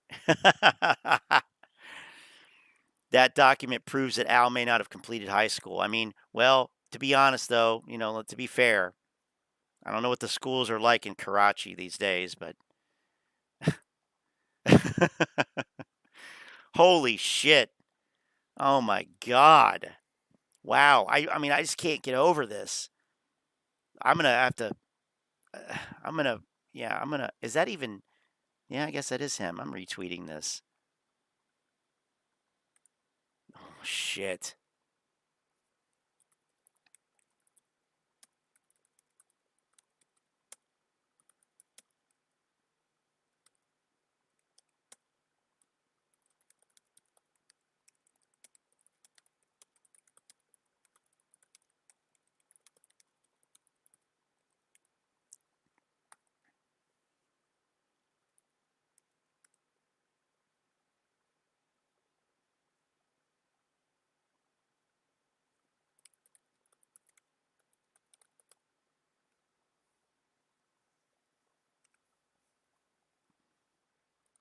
What a bunch of clowns.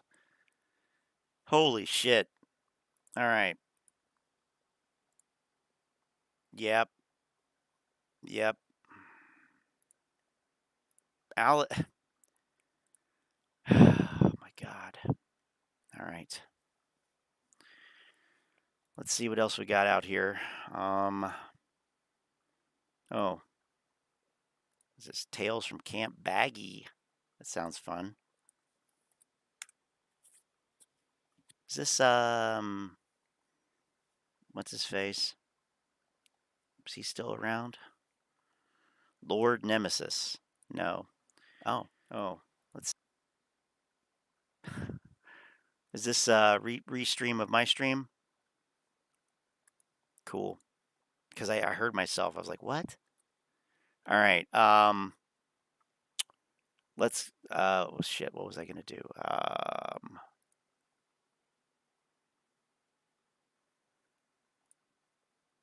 There is no more room for downside. Okay, lottery stocks. I'll take you up on that.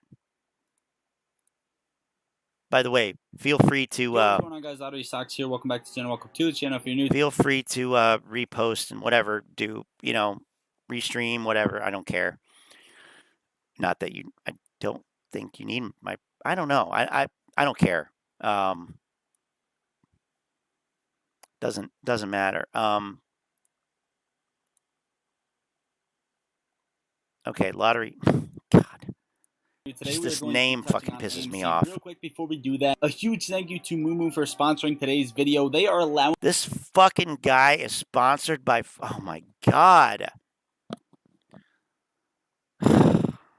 As if you needed any more of a clue. Each valued up to $2,500. That they're an idiot. For just downloading, making an account, and funding your account with Sorry, in the Antoinette. description down below. Without further ado, AMC, guys. So let's bring the drawings in right here, and I wanted to touch on the chart aspect real quick. And this shows to me that it is getting tighter and tighter for them to suppress the price. You saw these huge 300% moves, and then the drop started kicking in cycle to cycle, 26%.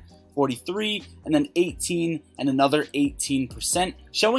But, I mean, okay, this doesn't make any sense. You have the same fucking shit copied, just lower.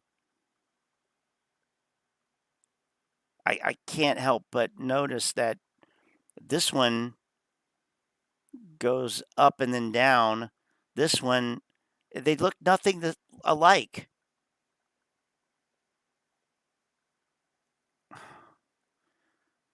Fucking cycle prediction. God damn it. Showing me that the decline is coming to an end on AMC. Coincidentally, a cycle is starting at the end of this decline, and I wanted to touch on the fib time zone real quick before I show you the cycle. So I placed the fib time zone right here and right here, which is a 2-cycle matchup period, and what you will find out is that we're coming up on that fib time zone right here once again. Now, why is that? Because that's what. It's because the first time the fib time zone hit, you saw a major move, which eventually shifted us up here. And then the second time the fib time zone hit, you saw a major move, which essentially led us back to down here. Seeing this again would only tell me that we will be heading back up in the near future. No, it doesn't tell you that. And or higher. Now, this isn't a definite. However, these way to fucking completely misinterpret an indicator. I mean, what the fuck?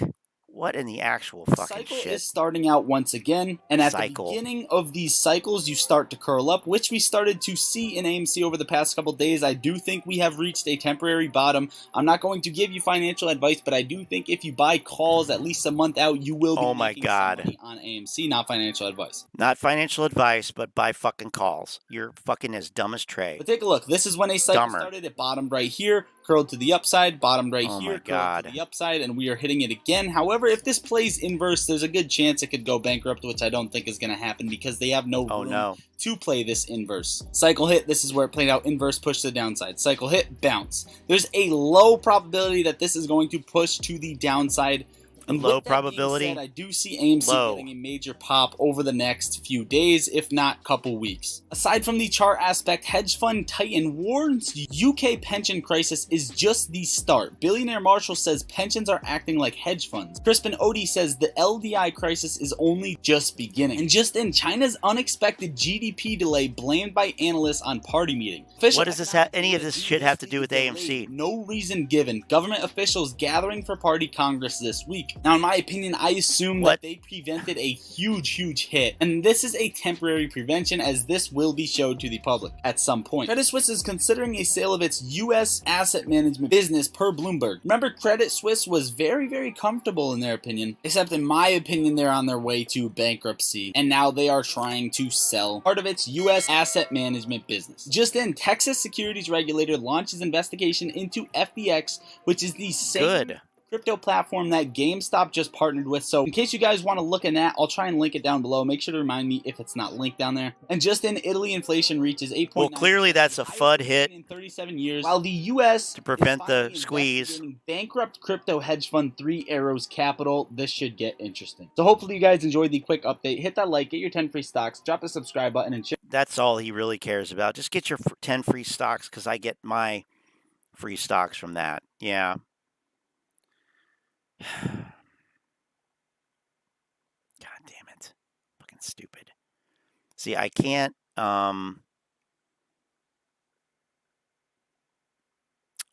on the sound because it'll be like a loop. But I can do that for you.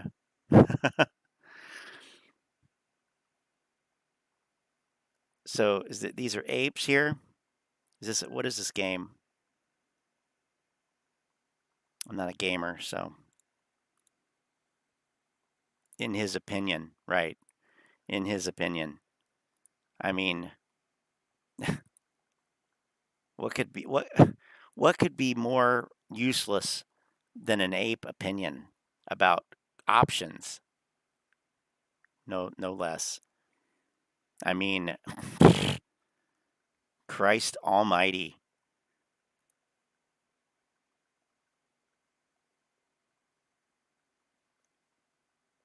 Great news for AMC from Frank Nez. Shorted by, I keep looking at that like ape melt up. A melt up on ape. Yeah, there's going to be a melt up on this.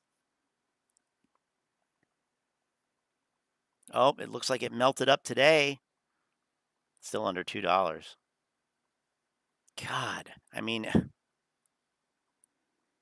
what are the futures doing? I think they're up. Maybe.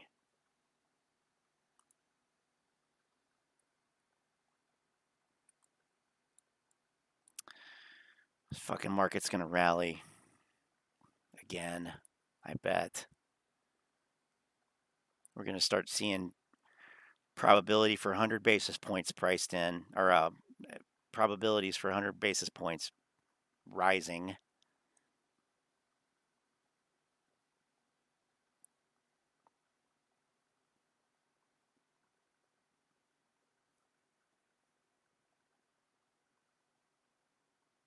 He said it's time now. He said it's time now. This guy in his fucking van. Great news. Great news.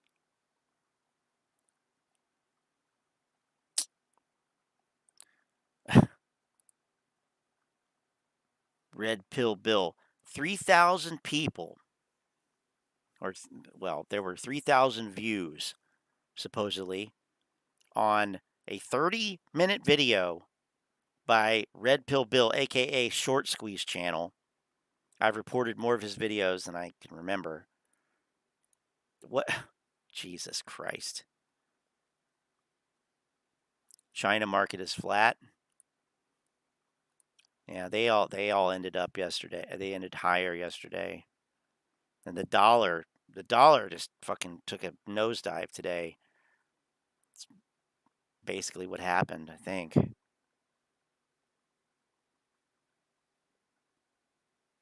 Goddamn British pound.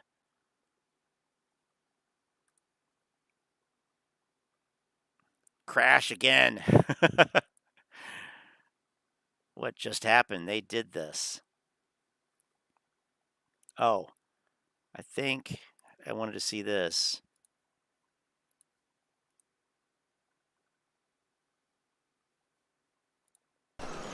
%100%. And that's why, I mean, the most important thing I even teach my oldest son, I'm like, look, I've said it earlier, I'm like, look, you can have the right message, but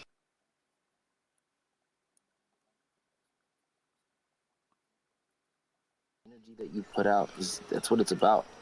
I mean, the lessons that, you know, we needed to learn are now just permanently ingrained in our mind. The habits, or the bad habits rather, that we needed to kick are now a memory of our past, right? I mean, just look at it like this. We are so blessed to be alive, breathing, walking, talking, having our vision, clean water, food to eat. Like, life is so much better when you just remain positive and look for the positives in every situation, both good and bad. When you let go of that negativity, you start to see, like I said, everything becomes so much more clear. You know, the right people, you know, you surround yourself with will... Is this a space you know, call? care about your peace of mind. Making sure that, hey, it's not, hey, what's up, man? How's it going? Or, hey, what's up? It's, hey, how are you feeling today? How are you feeling? You know, is there anything that's bothering you, anything that you want to get off your chest, anything that you want to just vent about? You know, I'm telling you, the right people you surround yourself with will have you saving money, living better, making money moves, and just laughing constantly. I mean, I realized I'd focus all of that anger into like one little center point in my fist.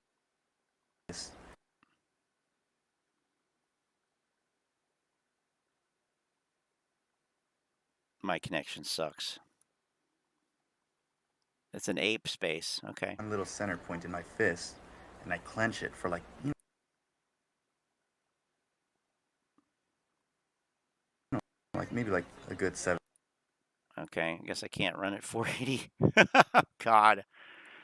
Got a lot going on here. 8 seconds. 240. 240p.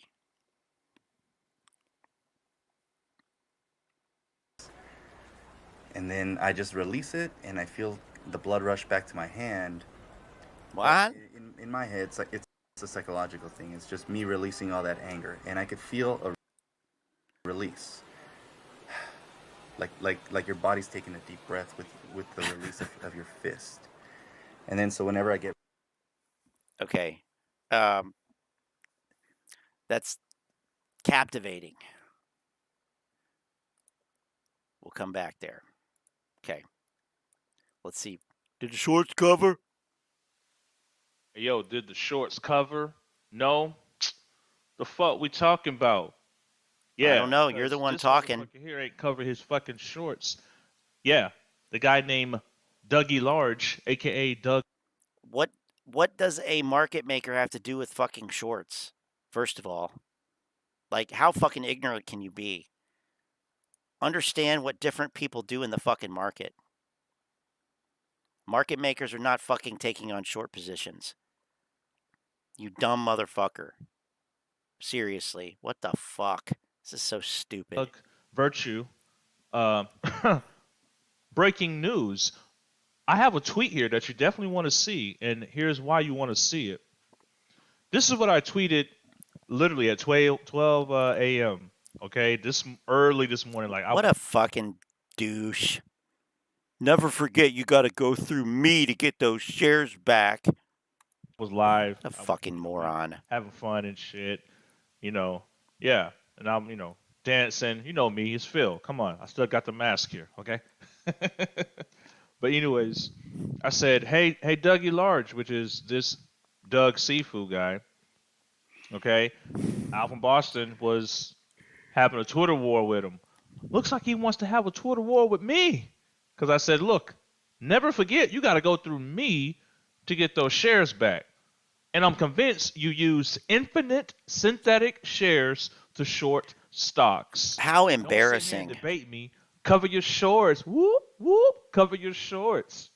And then why? Then I say, all naked shorts matter, right? Oh, aren't you fucking proud? All naked shorts matter. Party, baby. You know me. I'm gonna have fun just like they having fun with us, right? This is what he says to me. This is what he responds to me. He goes, got it. We are flat. You have a great week. Love the Yankees tonight. Of Panthers course they're flat. Wednesday too. Giants 5-1. Fired up for the week. Best to you.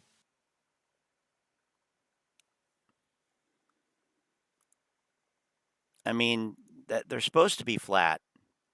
They are supposed to be flat. Why am I not seeing all these messages? Weird. I'm seeing the notifications, but not the messages. That's weird. Huh. Maybe I need to restart Telegram.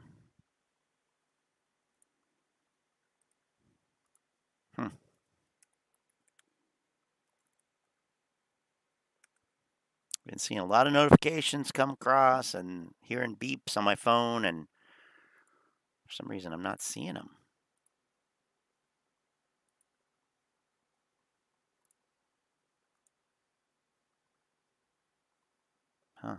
Anyway. Oh. So we are flat. So I'm going to take it as you're flat out of options. Now, here's the weird shit that's been happening. Doug literally, and I don't want to say his name too damn much, but this dude literally had a conversation with a bot on Twitter. Well, that worked. Because look, just the amazing world of a semi-literate AMC bag holder believes he's alerting the CEO of Virtue that a Virtue has a short position in AMC. B, it would be better to cover that position because AMC is going to the moon wild.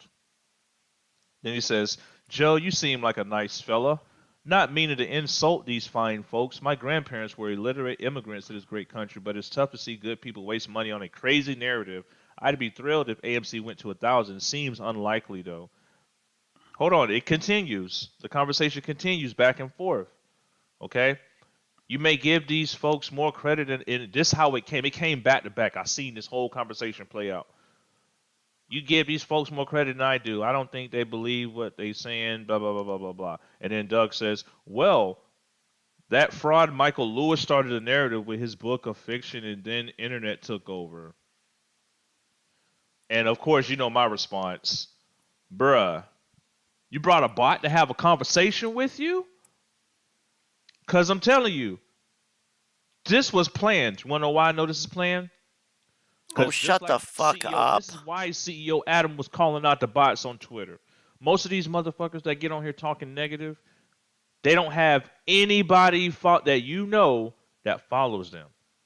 Who's following them? 233 people that you don't know. Who are they following? 700. God, no fucking logic whatsoever. Yeah, they're a bot because you don't know. Nobody that you know follows them. No, that just means that they're not part of your fucking echo chamber, you dumb fuck. Jesus Christ. Have some fucking critical thinking. for once in your fucking life. Seriously. Oh, they're a bot because nobody that I know follows them. What the fuck is this fucking kindergarten fucking bullshit? 80 people that you don't know. Maybe You all are a apes. fucking moron. And how did you find my tweet? Oh my god. I tweeted to Doug. Oh, maybe the bots got alerted somehow. But like I said, this is what this billionaire wants to do, and sit here and talk about he's gonna enjoy his game. And that's what they like to do. Like, yeah, everything is fine. Yeah, everything is fine. Everything is fine. Yeah, motherfucker. Yeah, have you seen JP Morgan lately? You see where they at on that derivatives list? Huh? You better go talk to them. Yeah, you see what's happening in the UK, motherfucker? Yeah. Same thing happening over here. Yeah. Matter of fact, this guy is so stupid. Great information last night. But yeah, anyways, did you see JP Morgan? Look at this shit, man. What the fuck? What an idiot. He's back, ladies and gentlemen. He's back. Dougie is back. He's on Twitter, people. He's responding. He's saying he's at the game. We are flat. Yeah, you're flat out of fucking options. You can't live your life on credit no more, homeboy. What? Yeah, that's why you responding to me. Yeah. You respond. I thought you only respond to military folk. But yeah, I told you, if you know your ranks, boy, EA over here, homeboy. Yeah, bad motherfuckers over here. So that means no, dumb motherfuckers over there. Anyways, did the shorts cover? Doug? Hey, Doug, did you cover your fucking shorts? No? Like, he's so fucking, like, this is so fucking tone deaf. Like, he thinks that the market maker somehow has short positions. It's like, he doesn't even understand the fucking role of these fucking market participants. He doesn't understand the structure. This is so stupid. I don't even know, like, some of these guys definitely don't even care about the squeeze. They're just enjoying being jackasses online and feeling like they can say this stupid shit, which they don't know anything about. Just regurgitate the fucking stupid narrative and you'll be popular. Go against the narrative, and you'll have a fraction of the followers and a fraction of the views, which, I'm happy to have. And I appreciate the subscribers and the views. But, I could not imagine being this ignorant, which is why I do feel a little bit of embarrassment for these guys, for him. Now, at the end of the day, he's such an asshole. He doesn't get any sympathy whatsoever. None of them do, of course. But you can't help but feel a little bit of embarrassment at how absolutely ridiculous and how proud he is of engaging with this guy from the market maker. And he thinks that he has some sort of, gotcha or something. But he is so dumb. He's so uninformed.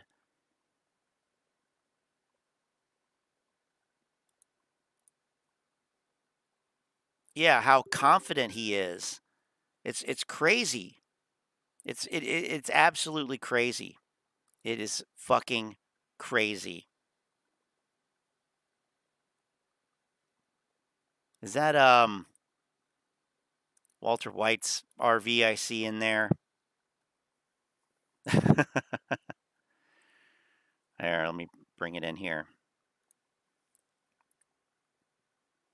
I mean, I just can't get it never gets old. That's Walter White's RV, it looks like. And there's some methylamine in barrels or something. I don't want to know what's going on there. Okay. So, wow. Oh my God. So that's dumb. That's dumb. It's all dumb. I got time for one more video, I think, and then I gotta go. But let's see. Well, we might as well refresh it and see if there's anything new. Anything new? There's nothing never new. KC Shaw minivan. Oh, KC Shaw's minivan. Okay. Or RV, yeah. Ape meth. Oh, God. Talk to Trey. Okay. Trey's the guy. Let's get one thing straight. You will never be the guy. You're not the guy. You will never be the guy. Trey is now not the guy.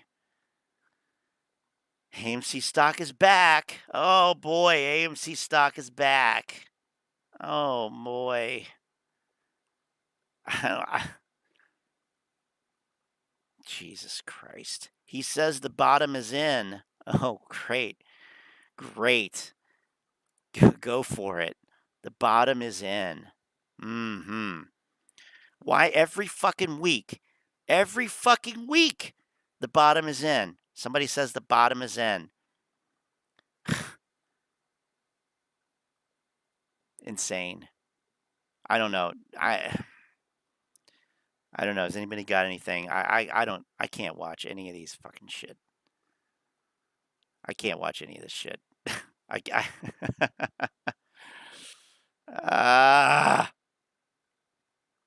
It's all so stupid. Fuck. I know there's like 4 videos here that if I watch them, it will make me fly off the fucking handle. All right.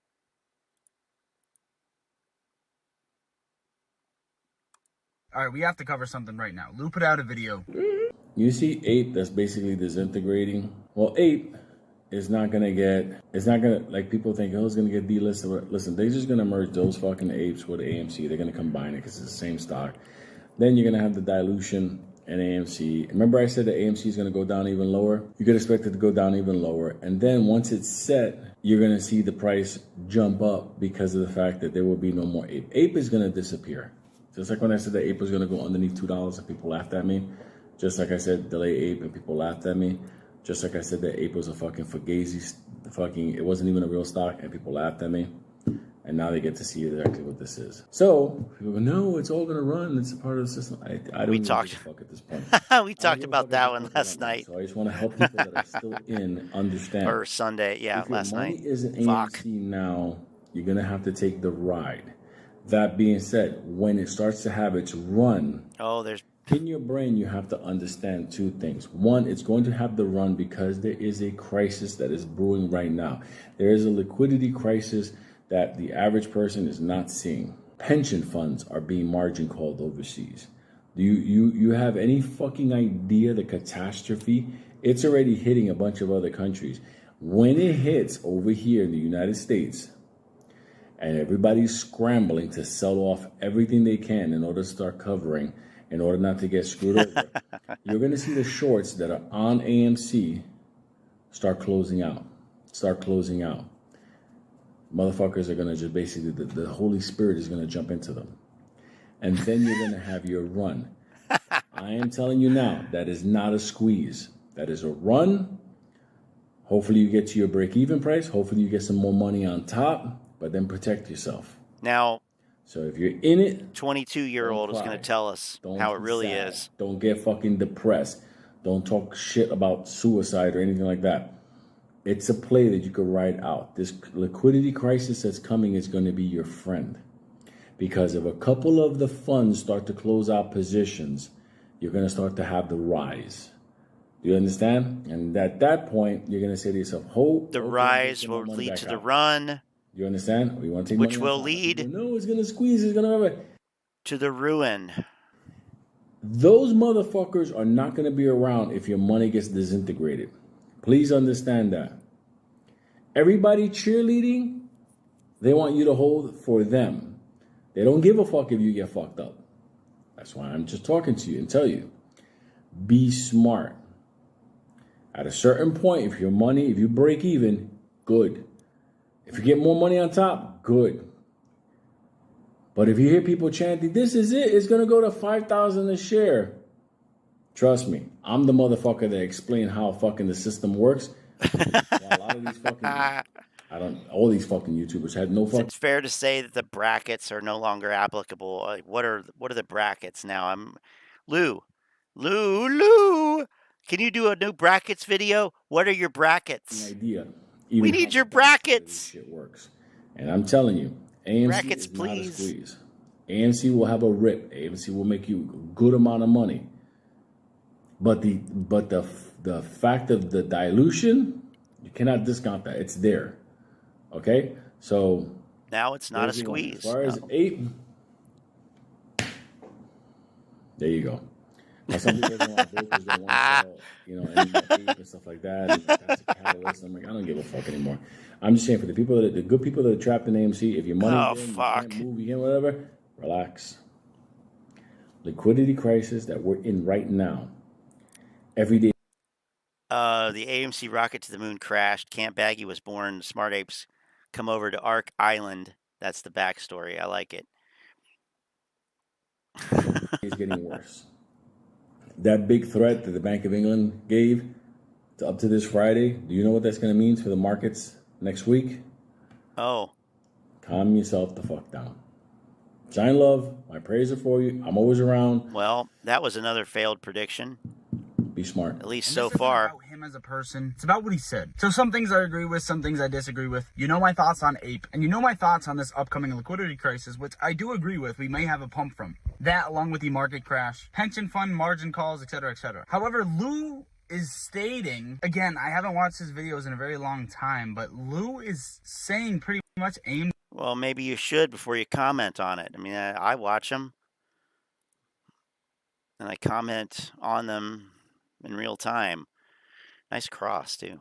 AMC is not the squeeze play. It's going to run. It's not going to squeeze. And the people staying in are going to be crying and bitching. I don't know what sort of switch flipped. If you know, let me know in the comments, because I haven't been watching his videos for a long time. But why now is he saying to get out of AMC and that this run will not be a squeeze? Today I actually came out with a video, and it's the view from the other side. It's probably the best DD I've read on Reddit, and it much gives the best DD on Reddit, stating that back when it ran to 70, there was too much demand and too much buying pressure, and the dominoes that were being held by, Melvin Capital, Archegos, etc., the ones who collapsed, essentially had to get out. And at a certain point, when the demand breaks, like January, this was in the video earlier, when the demand is too high. Well, this is bad news. What the market makers are doing through loopholes. If it's not, they're not loopholes. PCO position. They're not fucking loopholes, okay, kid? They're not loopholes. That's the way the market fucking works. It's the way the market has worked since you were swimming in your. Ugh. Oh my God. Oh my fucking God. Okay, it's not a loophole. There's no loopholes in use here. No loopholes. Just market structure. By the way, he just debunked the squeeze. He just debunked the squeeze. Did you hear it? He said, I'll go back. Listen to him debunk the squeeze. I've read on Reddit, and here it is.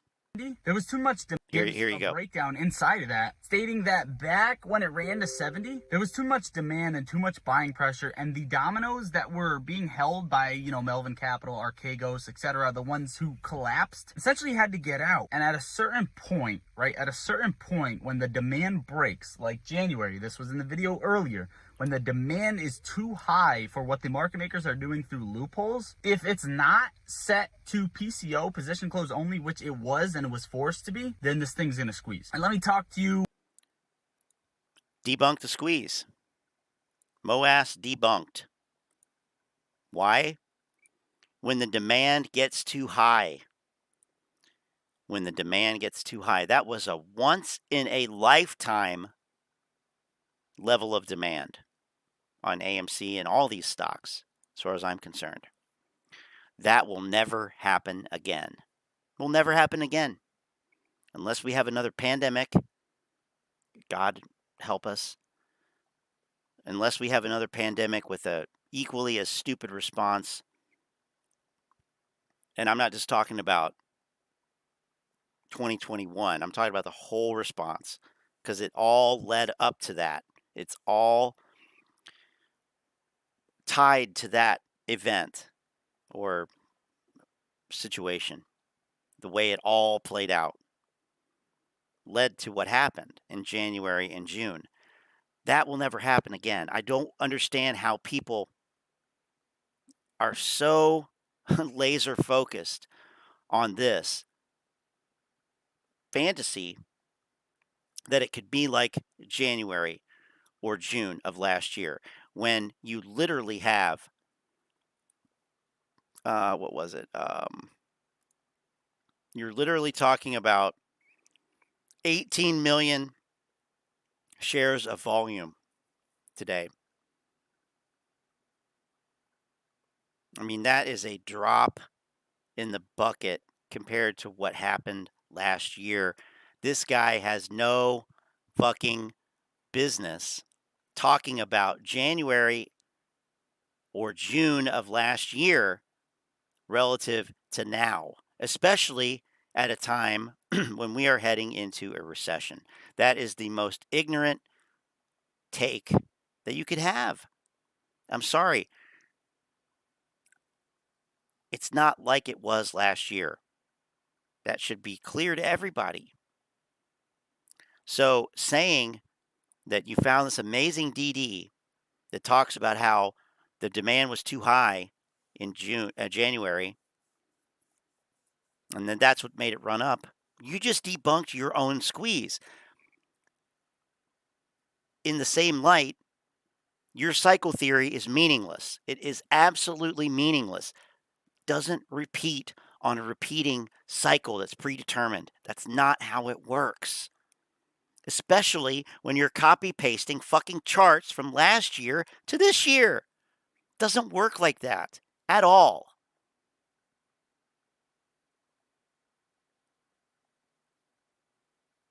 I mean, I know what it feels like to have months worth of work just disappear in the blink of an eye. What am I talking about? I had a channel last year up until November of last year. From July to November, it was unexpectedly deleted by YouTube. No, you need to fix these things. No, it's just you have violated our policy. Your channel has been removed. We know that this must be, shitty for you, essentially. But, and you can appeal it. No, nothing happened. Hours upon hours upon hours upon hours, hundreds of thousands probably of hours of work gone. And it sucks. But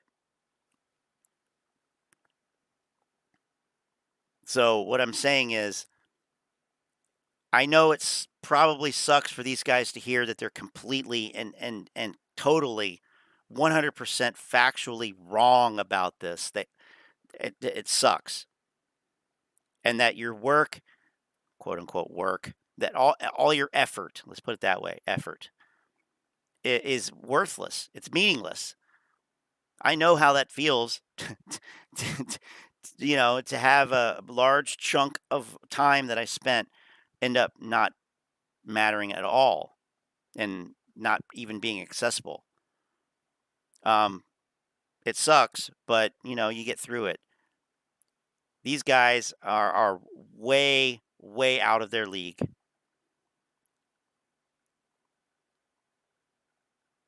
And they're ultimately, if they were smart, if Trey were smart, he would have taken down all of his fucking old videos. I have no idea why he has all of his old fucking videos up. But let me just say, how do I say this?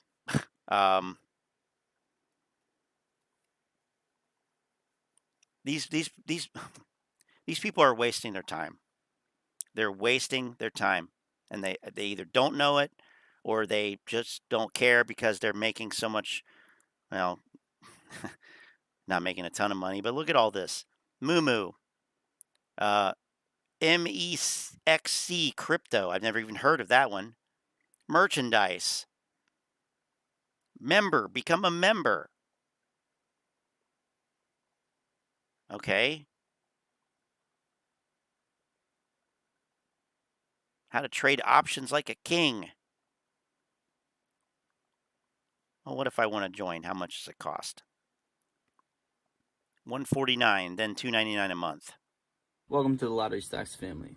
I'm glad to have you become a family. In the memberships, you're going to be entitled to several different perks. Some of these perks include access to members-only live streams, access to members-only live chats, where you talk about your cycle. Sounds enthralling. I mean, this content is as worthless as those fucking calls that Trey bought. Let's see if there's anything from Jack Hunter. The internet has it backwards. What? AMC reduces debt. You're a little bit late on that, Jack. GameStop NFT versus banks.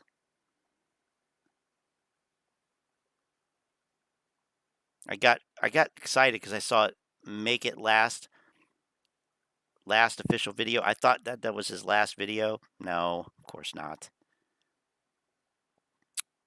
All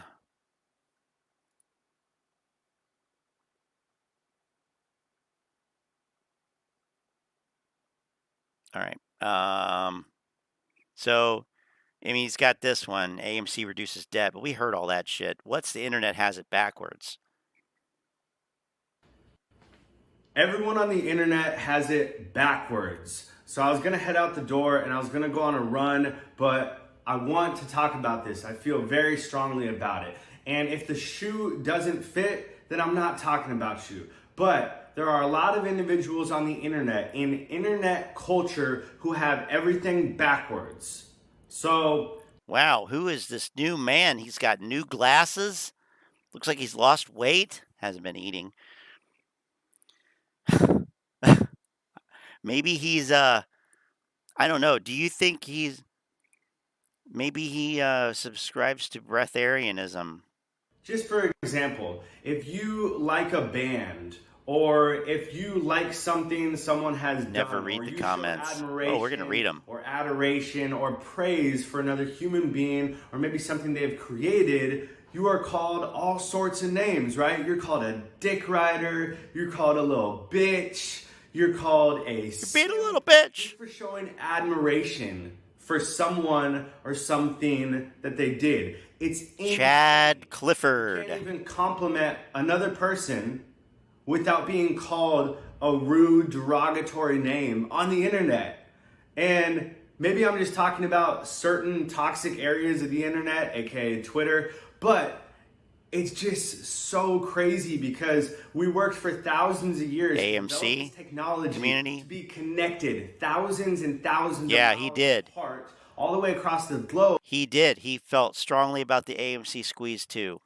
He sure did. Probably still. Talk to somebody in Russia. I could talk to somebody in Germany. I could talk to somebody in Alaska, in New York, in Hawaii, wherever I want. We have that amazing capability and we use it to tear down individuals. It is so sad.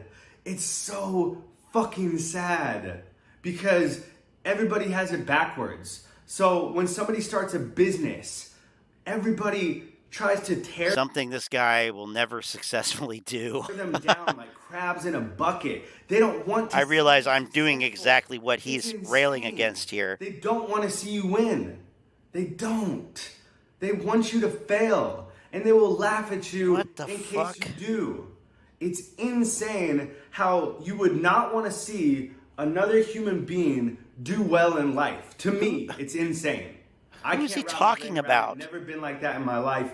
I root people on. But when you start a business, when you take on a big endeavor, when you write a book, when you're writing an album, people will just talk shit and they'll laugh at you and they'll make fun of you. And it's like, it's zero reflection of your work or of your level of skill, your talent, how artistic you are, how great your business idea is, how many people I think you the help. problem is just that he lives in LA. I mean, really, maybe that's the problem. I don't know. It has nothing to do with that. There is no I correlation love with LA. how much hate, and actually, let me reverse that. There's an exact inverse correlation with how much hate you get and how bad of a project you are creating or how little help you are giving to the world. So, in other words, the more hate something gets, the more successful it's going to be, and the more people it's going to help. It is a direct correlation with the amount of hate and the amount of success that a project or a human being gets. So whenever you see something on the internet that's just being torn apart. Is this him trying to tell himself that his Discord is going to be successful because everybody's hating it? I mean, I think that's what he's getting at here. He's saying when something everybody's saying my Discord is stupid, so it's going to be massively successful. That's what I'm hearing here. and dragged through the mud and made fun of and cyberbullied. Guess what? That project when you're is going to be obligated to pay successful. Rent. Maybe not today, maybe not next week, but it is going to be gigantic. All right. So next time you see something getting hated on like crazy, that thing or that person is going to be the next big thing. He's talking about his. I know it. Just how I know it works. The internet has everything so backwards. You can't even compliment a human being on a photo without being called names, without being called a simp, without being called a suck up, without being called a fucking loser, without some insecure, miserable troll feeling their emotional pain. God, that was inflicted. What is the deal with this guy? This guy is fucked up. Able to just see that positivity. It's like a vampire to sunlight. They're like, oh my God, positivity. No, they can't deal with it because they have not resolved their trauma. They haven't. Oh, here we go. Worked through it. Jackson Hunter, You're not psychologist. Everyone has trauma. Everyone, every single person on planet Earth has trauma. I don't care if you grew up rich, dirt poor, in terrible conditions, whatever it was. Everybody has trauma. Part of his You're not fucking unique. You're unique in the fact that you're not willing to resolve that trauma and release it. And you're just being stuck there like a child, like an infant for the like a child. That resonates. Rest of your life. And so whenever you see other people trying to make the world better, you want to stop that because you fucking hate yourself. That's the internet. I've seen heaters like that in LA before on the wall like that. Like in small apartments, small houses. And I guess they really don't use them that much. I don't know what it's called, but I've seen that before, that style. I think it runs on gas. Envy, natural gas. Tearing each other down and making fun of each other and cyberbullying when if you would just get off your fucking ass. Pet Rock Miner, we did know that. And then we watched part of a stream last night where he said that he was trying to be an actor, but he never got paid.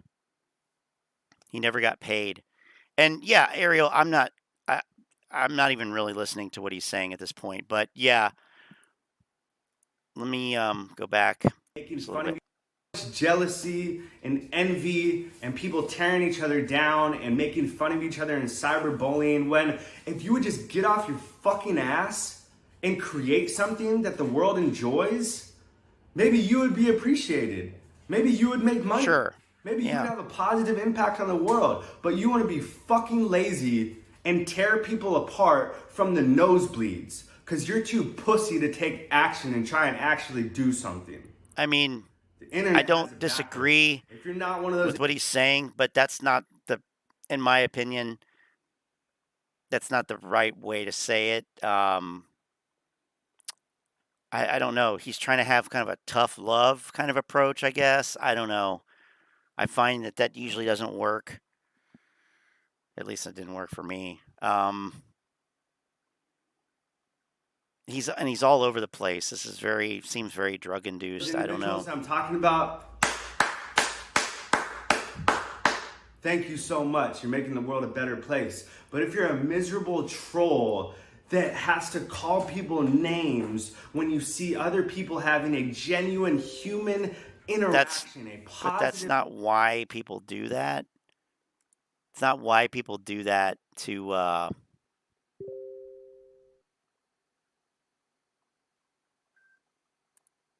Oh.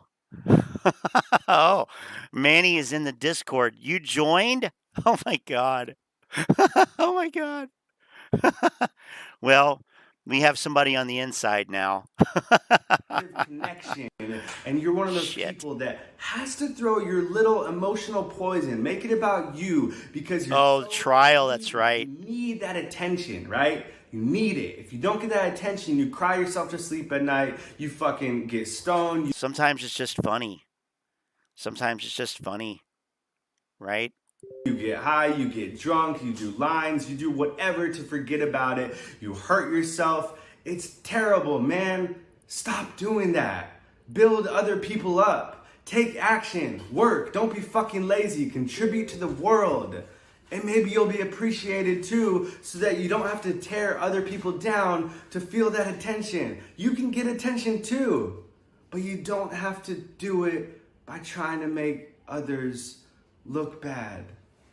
The internet is Hell yeah, Model 3 dude. Beautiful thing. And we're all so fortunate to be alive in this time period where we can take advantage of this ease of connection with people thousands and thousands of miles apart. I mean, I don't disagree with that either. Minutes apart, but maybe you don't have a car. You can connect with anyone in the world. Don't have it backwards. Have it forward. Take action, contribute to the world, and you'll get the positive attention that you want. But don't do it for the attention. Do it because you actually want to see the world a happier place. Because we're all human. Nobody knows what the fuck he's going to be a cult leader. I mean, he would be a great cult leader. Helping each other. Just going to say. I love you guys.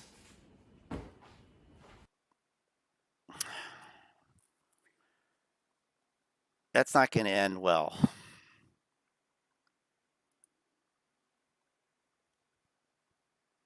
I mean, he's so all over the place. Yeah, I mean, I didn't want to say that, but that's kind of what I was thinking or something. I don't know. I'm not getting good vibes. And that's kind of hilarious because it's what the whole thing is supposed to be about. But anyway, I mean, yeah, these are videos that the news will play. Oh my God. Oh shit. Oh, you know what time it is, Model 3 dude. The official, he's the official MC, I guess, or something. I have to get the official directive from Model 3 dude to kick things on down the road here. But we'll get there. The follower does not understand why he's not being followed. Yeah, good point. Good point. Kick that song. Okay, there we go. That's what I was waiting for that. Here we go.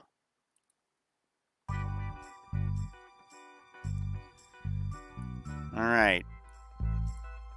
Let's do the Reddit thing on the way out here. Since this is, I mean, we're going to be honest. It's not TV, it's APE. APE Broadcasting Network. We'll go new.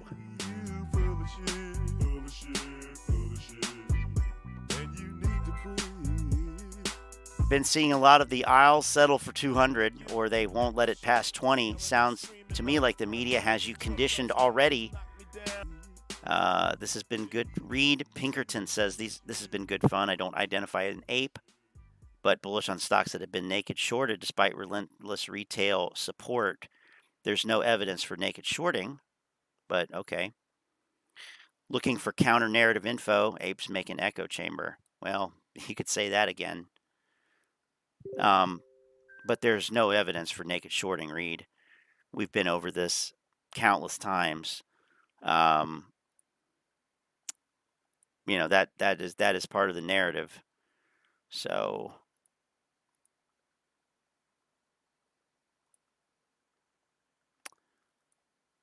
well, I would look at it. I think you have it. I'm gonna have to channel Jack Hunter here and say that I think you have it backwards, in that you need to be persuaded, and maybe this is what you mean, maybe I misunderstand you. But think about the burden of proof is on proving that there's naked shorting. The apes, the problem with the apes is they accepted that assumption as fact. Everything is based on that assumption. And I think you're probably mature enough to kind of realize that if somebody tells you something, it's kind of on them to prove that it's true, not for you to prove that it's not true. Exactly. The burden of proof is on the person making the claim. That has never been proven. And there's a million ways that they've tried to prove it. And we've pretty much debunked all of those at some point or another. But most of the time it comes down to not understanding the way the market is set up. You know? So if I had to give one piece of advice to the apes, which I wouldn't do, because they don't like unsolicited advice, but it would be that. It would be, think about it like you're a doctor or a car mechanic, right? Or a appliance repair person, something. Somebody comes in with a complaint. I got this problem. I think it's this. Okay. Are you going to go and just look at what they said? I think it's my car won't start. I think the starter's messed up. Okay, well, there's dozens of things that can cause a car not to start, unless you're Model 3 dude, which case I have no idea. But you know, in a regular car, like the rest of us have, there's a lot of things that have to happen in order for that car to start. Starter is one of them, right? So the mechanic, a good mechanic, is going to follow a process of narrowing down the problem, differentially diagnosing the problem. Same with the doctor. My throat hurts. I think I have strep throat. Okay. We're not going to rush and give you penicillin. We're going to find out what it is. And maybe it's that. Maybe it's something else that has that symptom. You see where I'm going. So you have to start from it's a funnel. You have to start from this large house MD. Start from this large collection of things that it could be and narrow it down with evidence to the thing that it is. The apes went the other way. They started at the narrow end of the funnel with naked shorting as the primary belief. And so they went, and then they went the other way in the funnel to the big end to try to come up with all these reasons, all these proofs that that's true. Well, you don't start with a conclusion and try to prove it. You go where the evidence leads. The evidence leads down the funnel, not up the funnel. So that would be my advice, is you have to follow the evidence. And if the evidence leads to the fact that this whole thing is nonsense, then, you know, I think it takes more courage to admit that than it does to go along with the narrative, you know, that this has been naked shorted and they're trying to bankrupt the company and all this stuff that there's no evidence for. So anyway, yeah, throat VD. Yeah, could be that. Could be that. But apes don't understand. They don't understand the market mechanics and liquidity. So they say naked short selling because they're too lazy to learn about those two things and understand them. And it's not as intuitive. The whole thing is not as intuitive as it seems, but it also is. And that doesn't really make sense because at the end of the day, it is supply and demand. That's all it is, supply and demand. The real gripe should be with the fact, in my opinion, if we're gonna bitch about something here, how about the fact that Wall Street institutions have basically unlimited capital?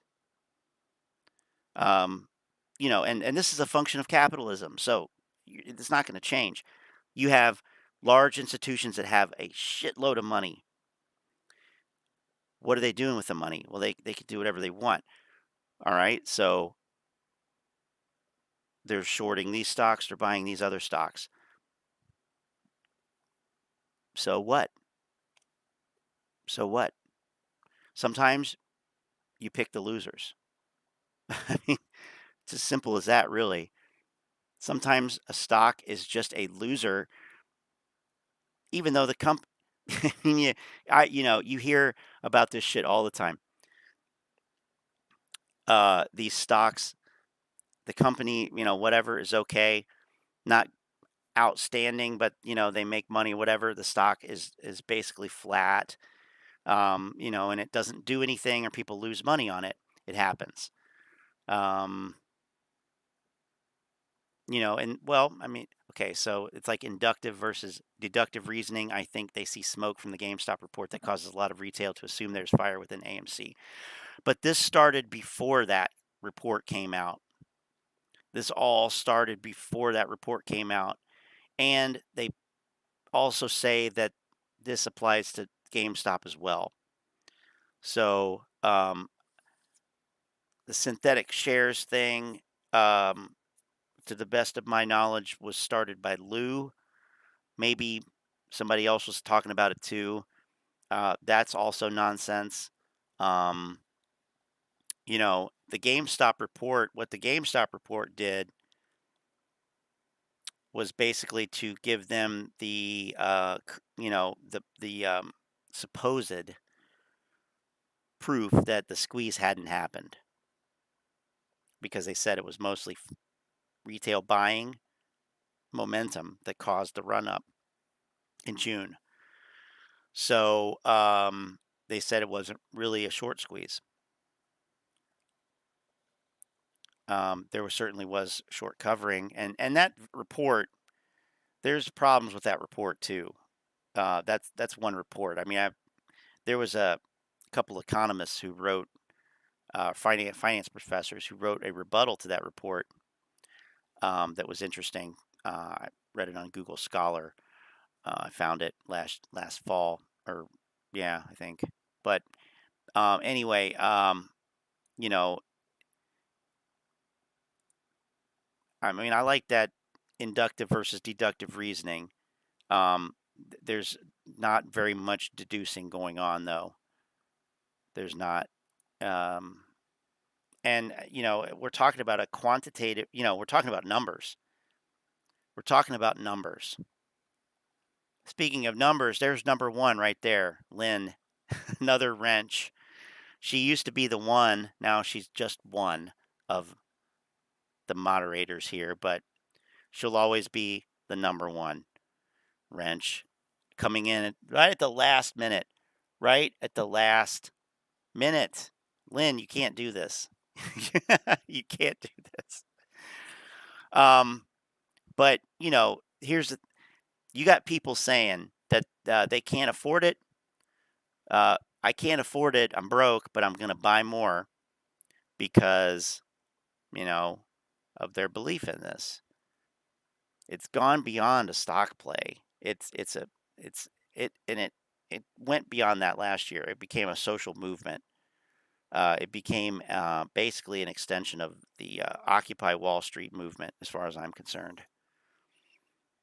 You got people, I mean, whenever they bring up 2008, you know,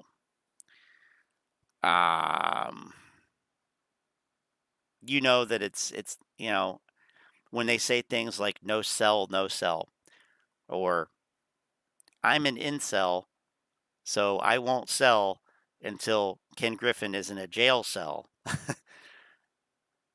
That's not about a stock play. It's not about making money. When they say, I'll hold it to zero, it's either zero or $1 million for me. There's no third option. I mean, literally, see that. That's not about a stock play. They've lost sight of the goal. They've been deluded by this whole narrative, which I'm going to be honest with you, the DD is not good. There really is no DD that is worth a shit here. The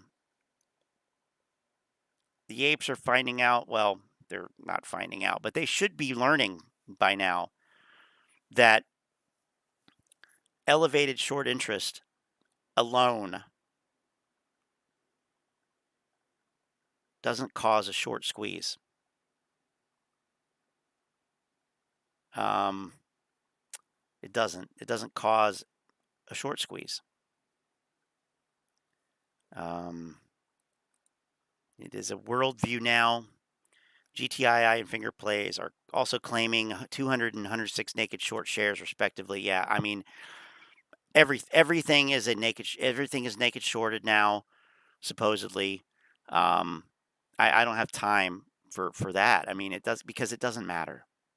You know, the real end. This is the real end. The real last word that I'll say is that it doesn't matter. It doesn't matter. If people are saying it's naked shorted because they don't know, it doesn't matter if it is naked shorted. It doesn't matter if it happens to be naked shorted, still doesn't matter. It doesn't matter. You buy it at the price that it is, you hope it goes up. You short it and you hope, or you short sell it and you hope it goes down. Buy for $1, sell for $2, or sell for $2, buy back for $1. That's it. Naked shorting, short interest, that's not investing or trading, in my opinion. That's gambling. You're gambling. It's hoping for momentum when there may not be any momentum. It's depending on other people. Here's the thing. Investing, trading are not team sports. I don't want anything that I do to depend on anybody else and what they're doing. And this is the exact opposite. This depends on 4.1 million apes holding. Well, that's ridiculous. We have plenty of people here who have sold AMC, who were or were not apes, whatever, retail investors.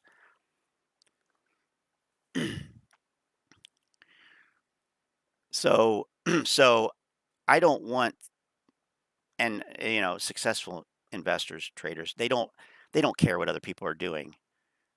Maybe to the extent that what everybody else is doing, I won't do that as a contrarian approach, and that can be very good. But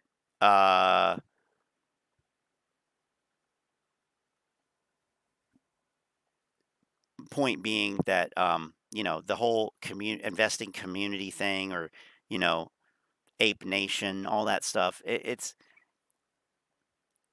is a grift.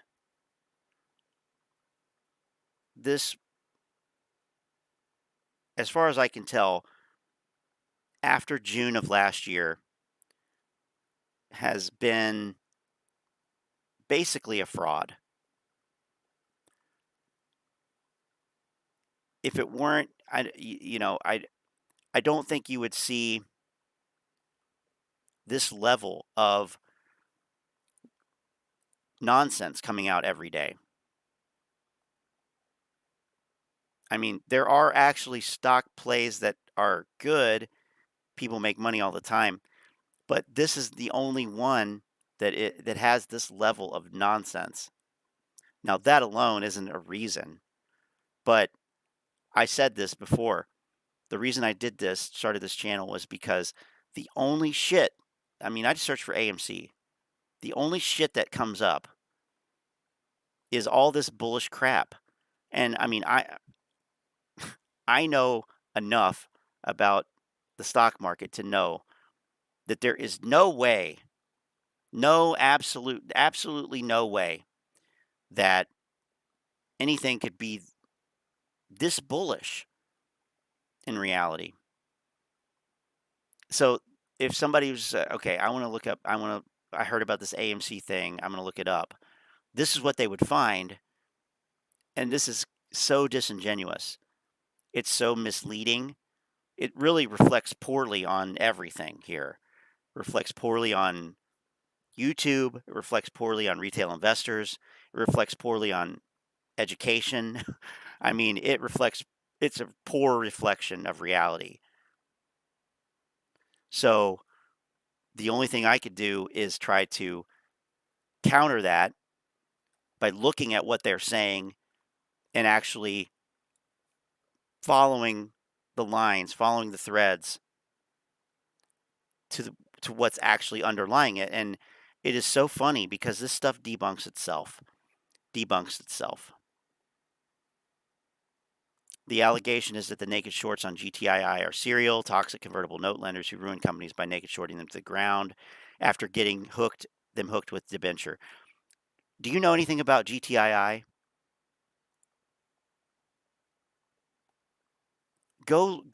Just go learn about GTII. Go read about the history of that company. Go read about what they do. And start there. Really. I mean, if you don't know anything about the company, yeah, it is. They have 2 employees. Yep. So, that one, that one's a scam on a different level because you're talking about an OTC stock. So,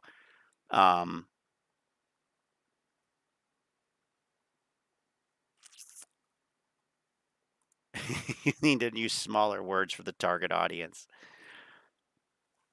Yeah, so if you wouldn't be investing in fundamentals, I think there's your answer. Honestly. I mean,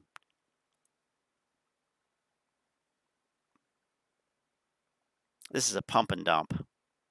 That's all this is. It's a pump and dump. The CEO had 39 million shares, which I'm sure think about it. If you got free shares in a company that was trading, less than $1, and it shot up to $7, $8, practically $9, would you sell your shares? I think you'd have to be kind of dumb not to sell your shares.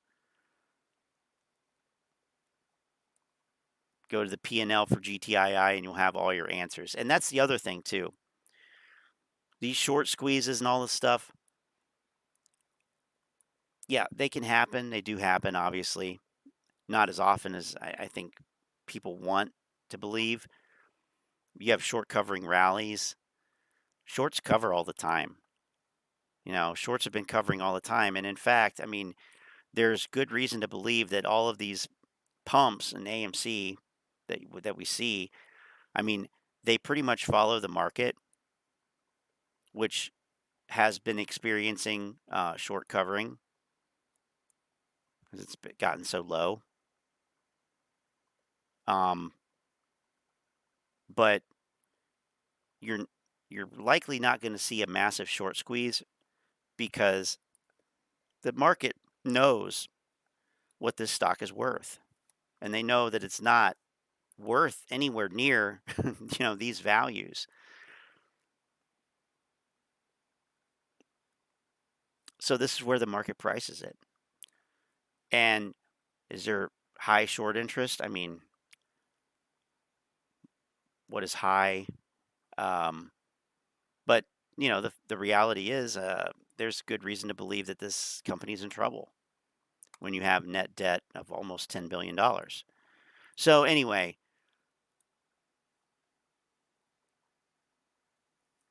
yeah, screaming about market manipulation while engaging in pumping up OTC stocks is counterintuitive at best.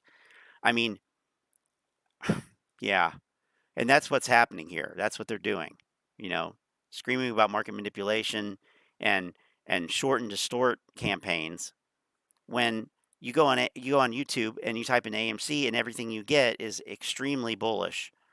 Like no counter arguments, no reality, just the stock is going to go, mega squeeze incoming.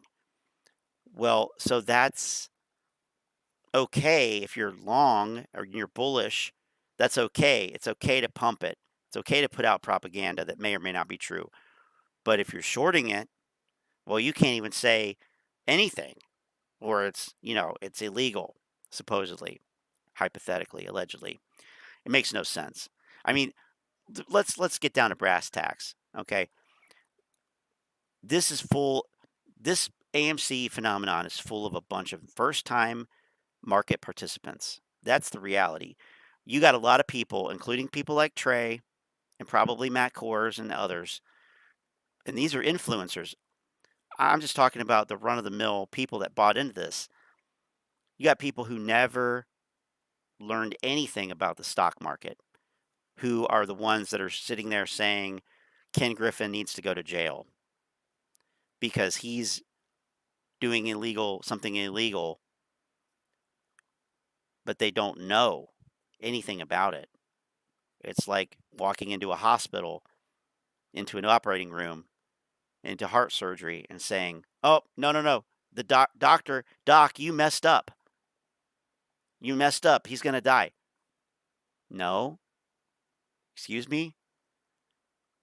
Extreme example, or you call a plumber to your house to fix a pipe and you're standing over their shoulder and you say, aren't you going to do that? Aren't you going to do this? Why didn't you do that? Well, then why didn't you fucking fix it?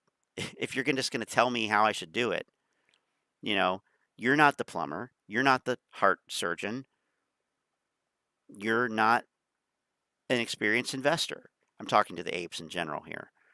So it's a real interesting kind of narcissism that would lead somebody to lead people to do this. And I don't care about the apes. I mean, let me make that crystal clear. I don't care about the apes. A lot of them, most of them are going to lose money. That's the way it is. People have to lose money. I've lost a lot of money over the years of the stock market. It did good for me. It helped me. I learned. Nobody wins all the time. Sometimes you think you're right. Sometimes maybe you should be, but it didn't work out. For whatever reason, you have to move on. You have to go to the next thing. It's very much like that. They aren't willing to do that. They're stuck on this. But that's fine. Whatever. I don't care. I don't care about the apes. This channel doesn't exist necessarily for them. Although, if they were smart, they would be listening to it. So, I'm not interested in influencing anybody. Let's clear that up right now. I'm not interested in influencing anybody. I care about calling out these influencers. This, to me, is the most despicable thing that people could do. They're not only ruining this play, they're ruining their entire conception of the stock market and investing in general. This is absolutely ridiculous. The fact that this is allowed on here, in my opinion, it all should be, removed for misinformation or fraud. It won't be. I know that. So what I can do is I can try to correct it make it so there's something else that people can see, or at least that they can learn. Hey, this guy, the masked investor, is wrong about these things. These are wrong. Here's the proof. Go forth in peace. I don't care to influence anybody. Now, why do they care about influencing other people to be buying if they're genuinely so confident about their thesis? Because all of these plays, all of these types of things require participation. None of them are fundamental. None of them are fundamental. Otherwise, it wouldn't require retail investors to buy into it. And I'm going to have to disagree with this a little bit. Obviously, this is all I can do is try to correct this shit. But at some point, it does become illegal. It absolutely does. At some point, they are providing financial advice, regardless of their stupid disclaimers, which I don't say. I don't have a disclaimer. But the people that are accepting money, the people that are making a lot of money off of this, the people that are giving very specific data, I believe that they are absolutely guilty of fraud, if not fraud, negligence. But there is a point where this becomes illegal, as far as like the Investment Advisors Act of 1940 or 44 or whenever it was. I mean, there are very specific rules on this, as far as who's considered a financial advisor, who can give financial advice. Think of it this way. If I were sitting here giving mental health advice, providing counseling services, I can't do that. I can't sit here and give medical advice, right? I'm not a professional in those fields. Yeah, people do it. But that a lot of times that content gets caught and taken off. I can't set up an office in town and put up a sign that says dental services. I'm not a dentist. But for some reason, it's okay for everybody to pretend like they know about finance. And it's just crazy, because last year you could literally pick any stock and you could make money. So everybody's a genius in the bull market. I think that all of these guys need to be removed from YouTube. I think I'll go so far as to say some of them belong in jail. And, there is no free speech on here. There is no free speech. It's not free speech. It's not a free speech issue. So they have rules. You can't talk about certain things. In fact, get rich quick schemes, that's the wording that YouTube uses. Get rich quick schemes are not allowed on YouTube already. So, or other types of scams like that. So I think this falls into the category of a scam at this point. Certainly. I think there's 3 or 4 categories that make this ineligible to be on YouTube. But the problem is, as always, it's about money. YouTube makes a lot of money on this shit. So I don't see that happening. So yeah, the only thing I can do is just basically just say that they're wrong and they're stupid, and not even that people shouldn't listen to them, but I mean, every claim should be evaluated. And they're just not. They're just not doing it. So anyway, it's good to have you here though, Reed. I appreciate it, and it's a good discussion. Not financial advice is it means nothing. If somebody wanted to, they absolutely could sue one of these guys. I'd love to see it. I would love to see it. And I suspect that the reason we haven't seen it This is my theory from last year. Anybody who has the money and the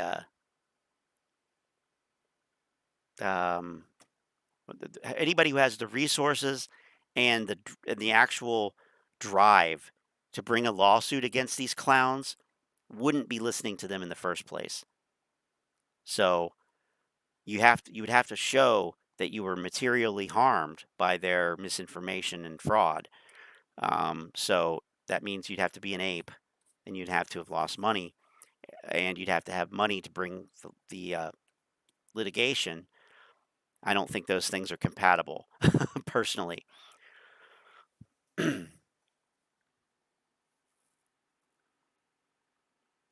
Why do you think they're all running now? I don't know. It's a good question. I mean, I don't think they're all running. I think Trey is just Trey's the biggest one. I think Jack stopped. I think Jack thinks he can make more money with his Discord. I don't know. That's a good question. That'd be one to discuss. But yeah, I mean, I certainly, yeah. I mean, I would like to see it. I would like to see somebody try. I mean, instead of bringing lawsuits against the SEC, like Al's supposed lawsuit that reads like a fucking 7th grade report. God, it's so bad. Or trying to sue Citadel or whatever. I mean, look at the influencers who peddled this message. I mean, here's the this is I have to end on this, but I'm gonna echo what Lynn says here. Like the stream, subscribe, ring the bell, and all that stuff. Come back and hang with us. And also, the link on the bottom right of the screen is our Telegram chat group. It's not a scam. It's not one of those Telegram scams in the comments. It's just a group of people that are trying to learn more and about finance and investing and trading and stuff. So we have good discussions in there every day. So you can join there and also follow me on Twitter at Scotty Finance. So last thing I'll say is that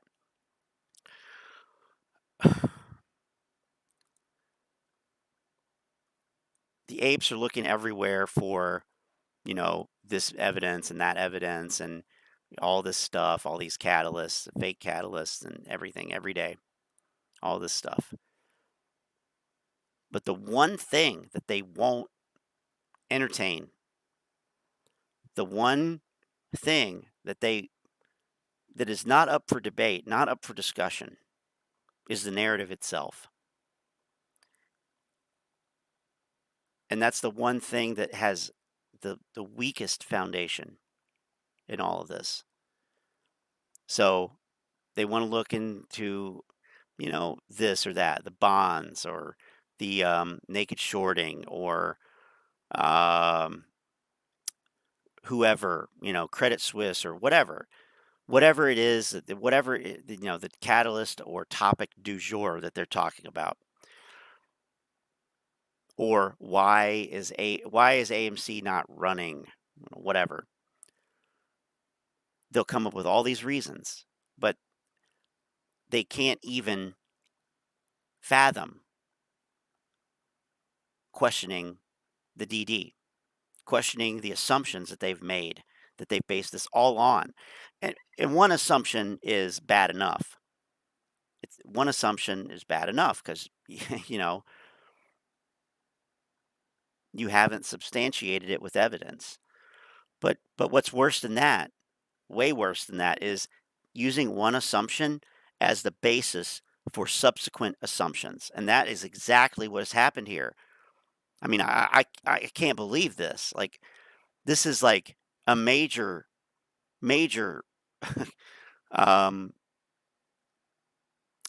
violation of common sense. You have one assumption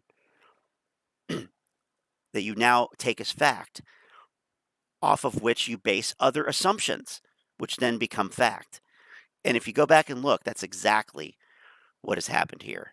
Exactly. So the apes are unwilling to or unable to, excuse me.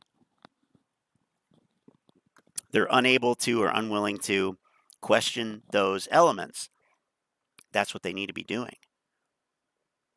I suspect that some of them aren't because they're afraid of what it might reveal. But I mean, goddamn, we're all adults here. I mean, at least technically. Even Model 3 dude. That's part of it. You know, facing the shit that is not what we want it to be. That's what defines people. That's what defines your personality and your temperament and whatever else. How you respond to unpleasant things and how you deal with it. The bigger the problem, the bigger the opportunity. And I would say right now, the apes have a pretty big opportunity. I mean, personally, for them to learn, to stop listening to charlatans, and to actually start making their own trading and investing decisions, which will go on to, you know, provide, you know, an endless future of being in the market. So what's happened is the influencers have given the apes fish when really they needed to be taught how to fish. And I'm not religious, I'm a recovering Catholic, so, but sometimes these analogies, these ideas are the most fitting. That's what's happened. You got a bunch of people who don't know how to fish, who got fish given to them. They don't know how to fish, so they're not catching anything. And there's still some people giving out fish, but really, you need to be able to provide for yourself. You need to be able to make these decisions on your own. You need to be able to be an adult in the market.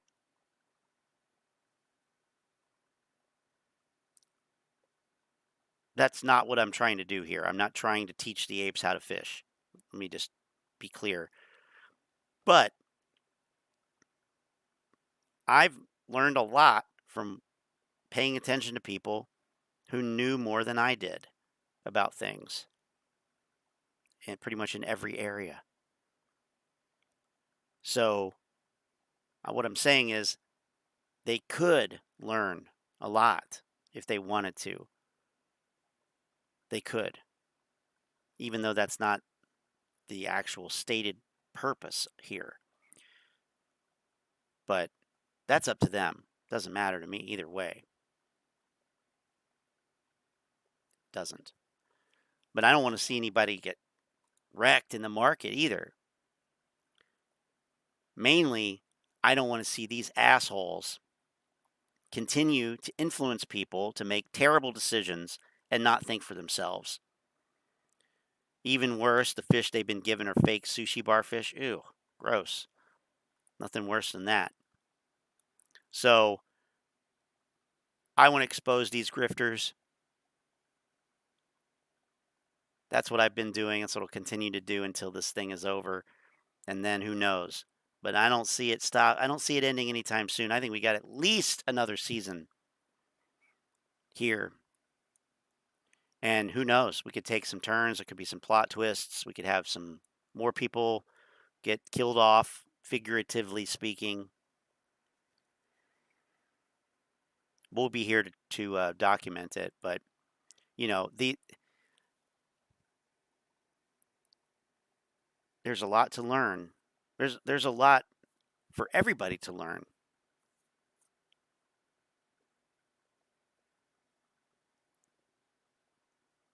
But you have to know what you don't know.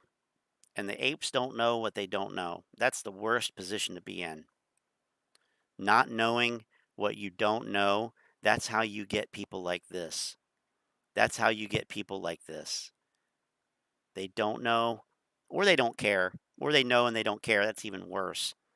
But that's just fraud then. They know it's wrong. They know it's false. They're putting it out anyway, representing it as a truth. That's fraud. Plain and simple. So that's like I said, I've said this for a year now.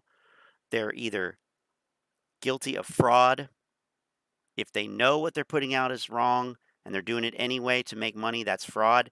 If they're putting it out and it's wrong and they don't know it's wrong, then that's negligence because they should know. It's on them to make sure that it's right. They don't know what they either know what they know. Yeah, it's either fraud or misinformation or sorry, I'm getting tired here. Fraud or negligence. And it's always a question of, okay, is this person a fraud? Is this person negligent? Finance news is a fraud. This kid, lottery stocks, negligent, absolutely negligent. And bad actors like Tony Franzetti, right? Exactly. This kid, negligent. How could he possibly know? How could he possibly know? Trey, I think, started off as negligent, and I think he became a fraud. Same with TMI. This guy's probably negligent. Casey Shaw, questionable. Al, fraud. It's really Scavenger, negligent. He doesn't know. He doesn't know. He has no clue. He's a true fucking believer. So anyway, Frankie Muhammad, negligent, ignorant, negligent. Shouldn't be talking about stocks. And so they either fit in one of those categories. Anyway, who knows? I don't know. For all I know, maybe Finance News actually does believe it. Maybe they do believe everything they put out. If that were true, then everybody literally except the Pope has confirmed the squeeze, according to Matt Stoner. So anyway, where's Clay at? I haven't seen Clay in a while. It's all Matt Stoner now. Anyway, I got to get off here. It's getting late. My voice is going out. Oh yeah, they're the most cringe of all. Although it's hard to say that anymore, honestly. But the ones that put out two or three videos a day, those are the worst for sure. But we just ignore those now. We don't even give them any attention. All right, guys. Good discussion. Hit the like if you haven't. Let's get these videos out to more people so we can call out these grifters, right? I'll catch you all later. Model 3 Dude, Lynn, Reed, Manuel, Pet Rock Miner, Chris was here, Bad Back, Ariel, yeah, everybody, Antoinette, of course, can't forget you. You're the reason I'm here tonight. I wasn't even going to do this. So I'm glad I did, though. It's fun.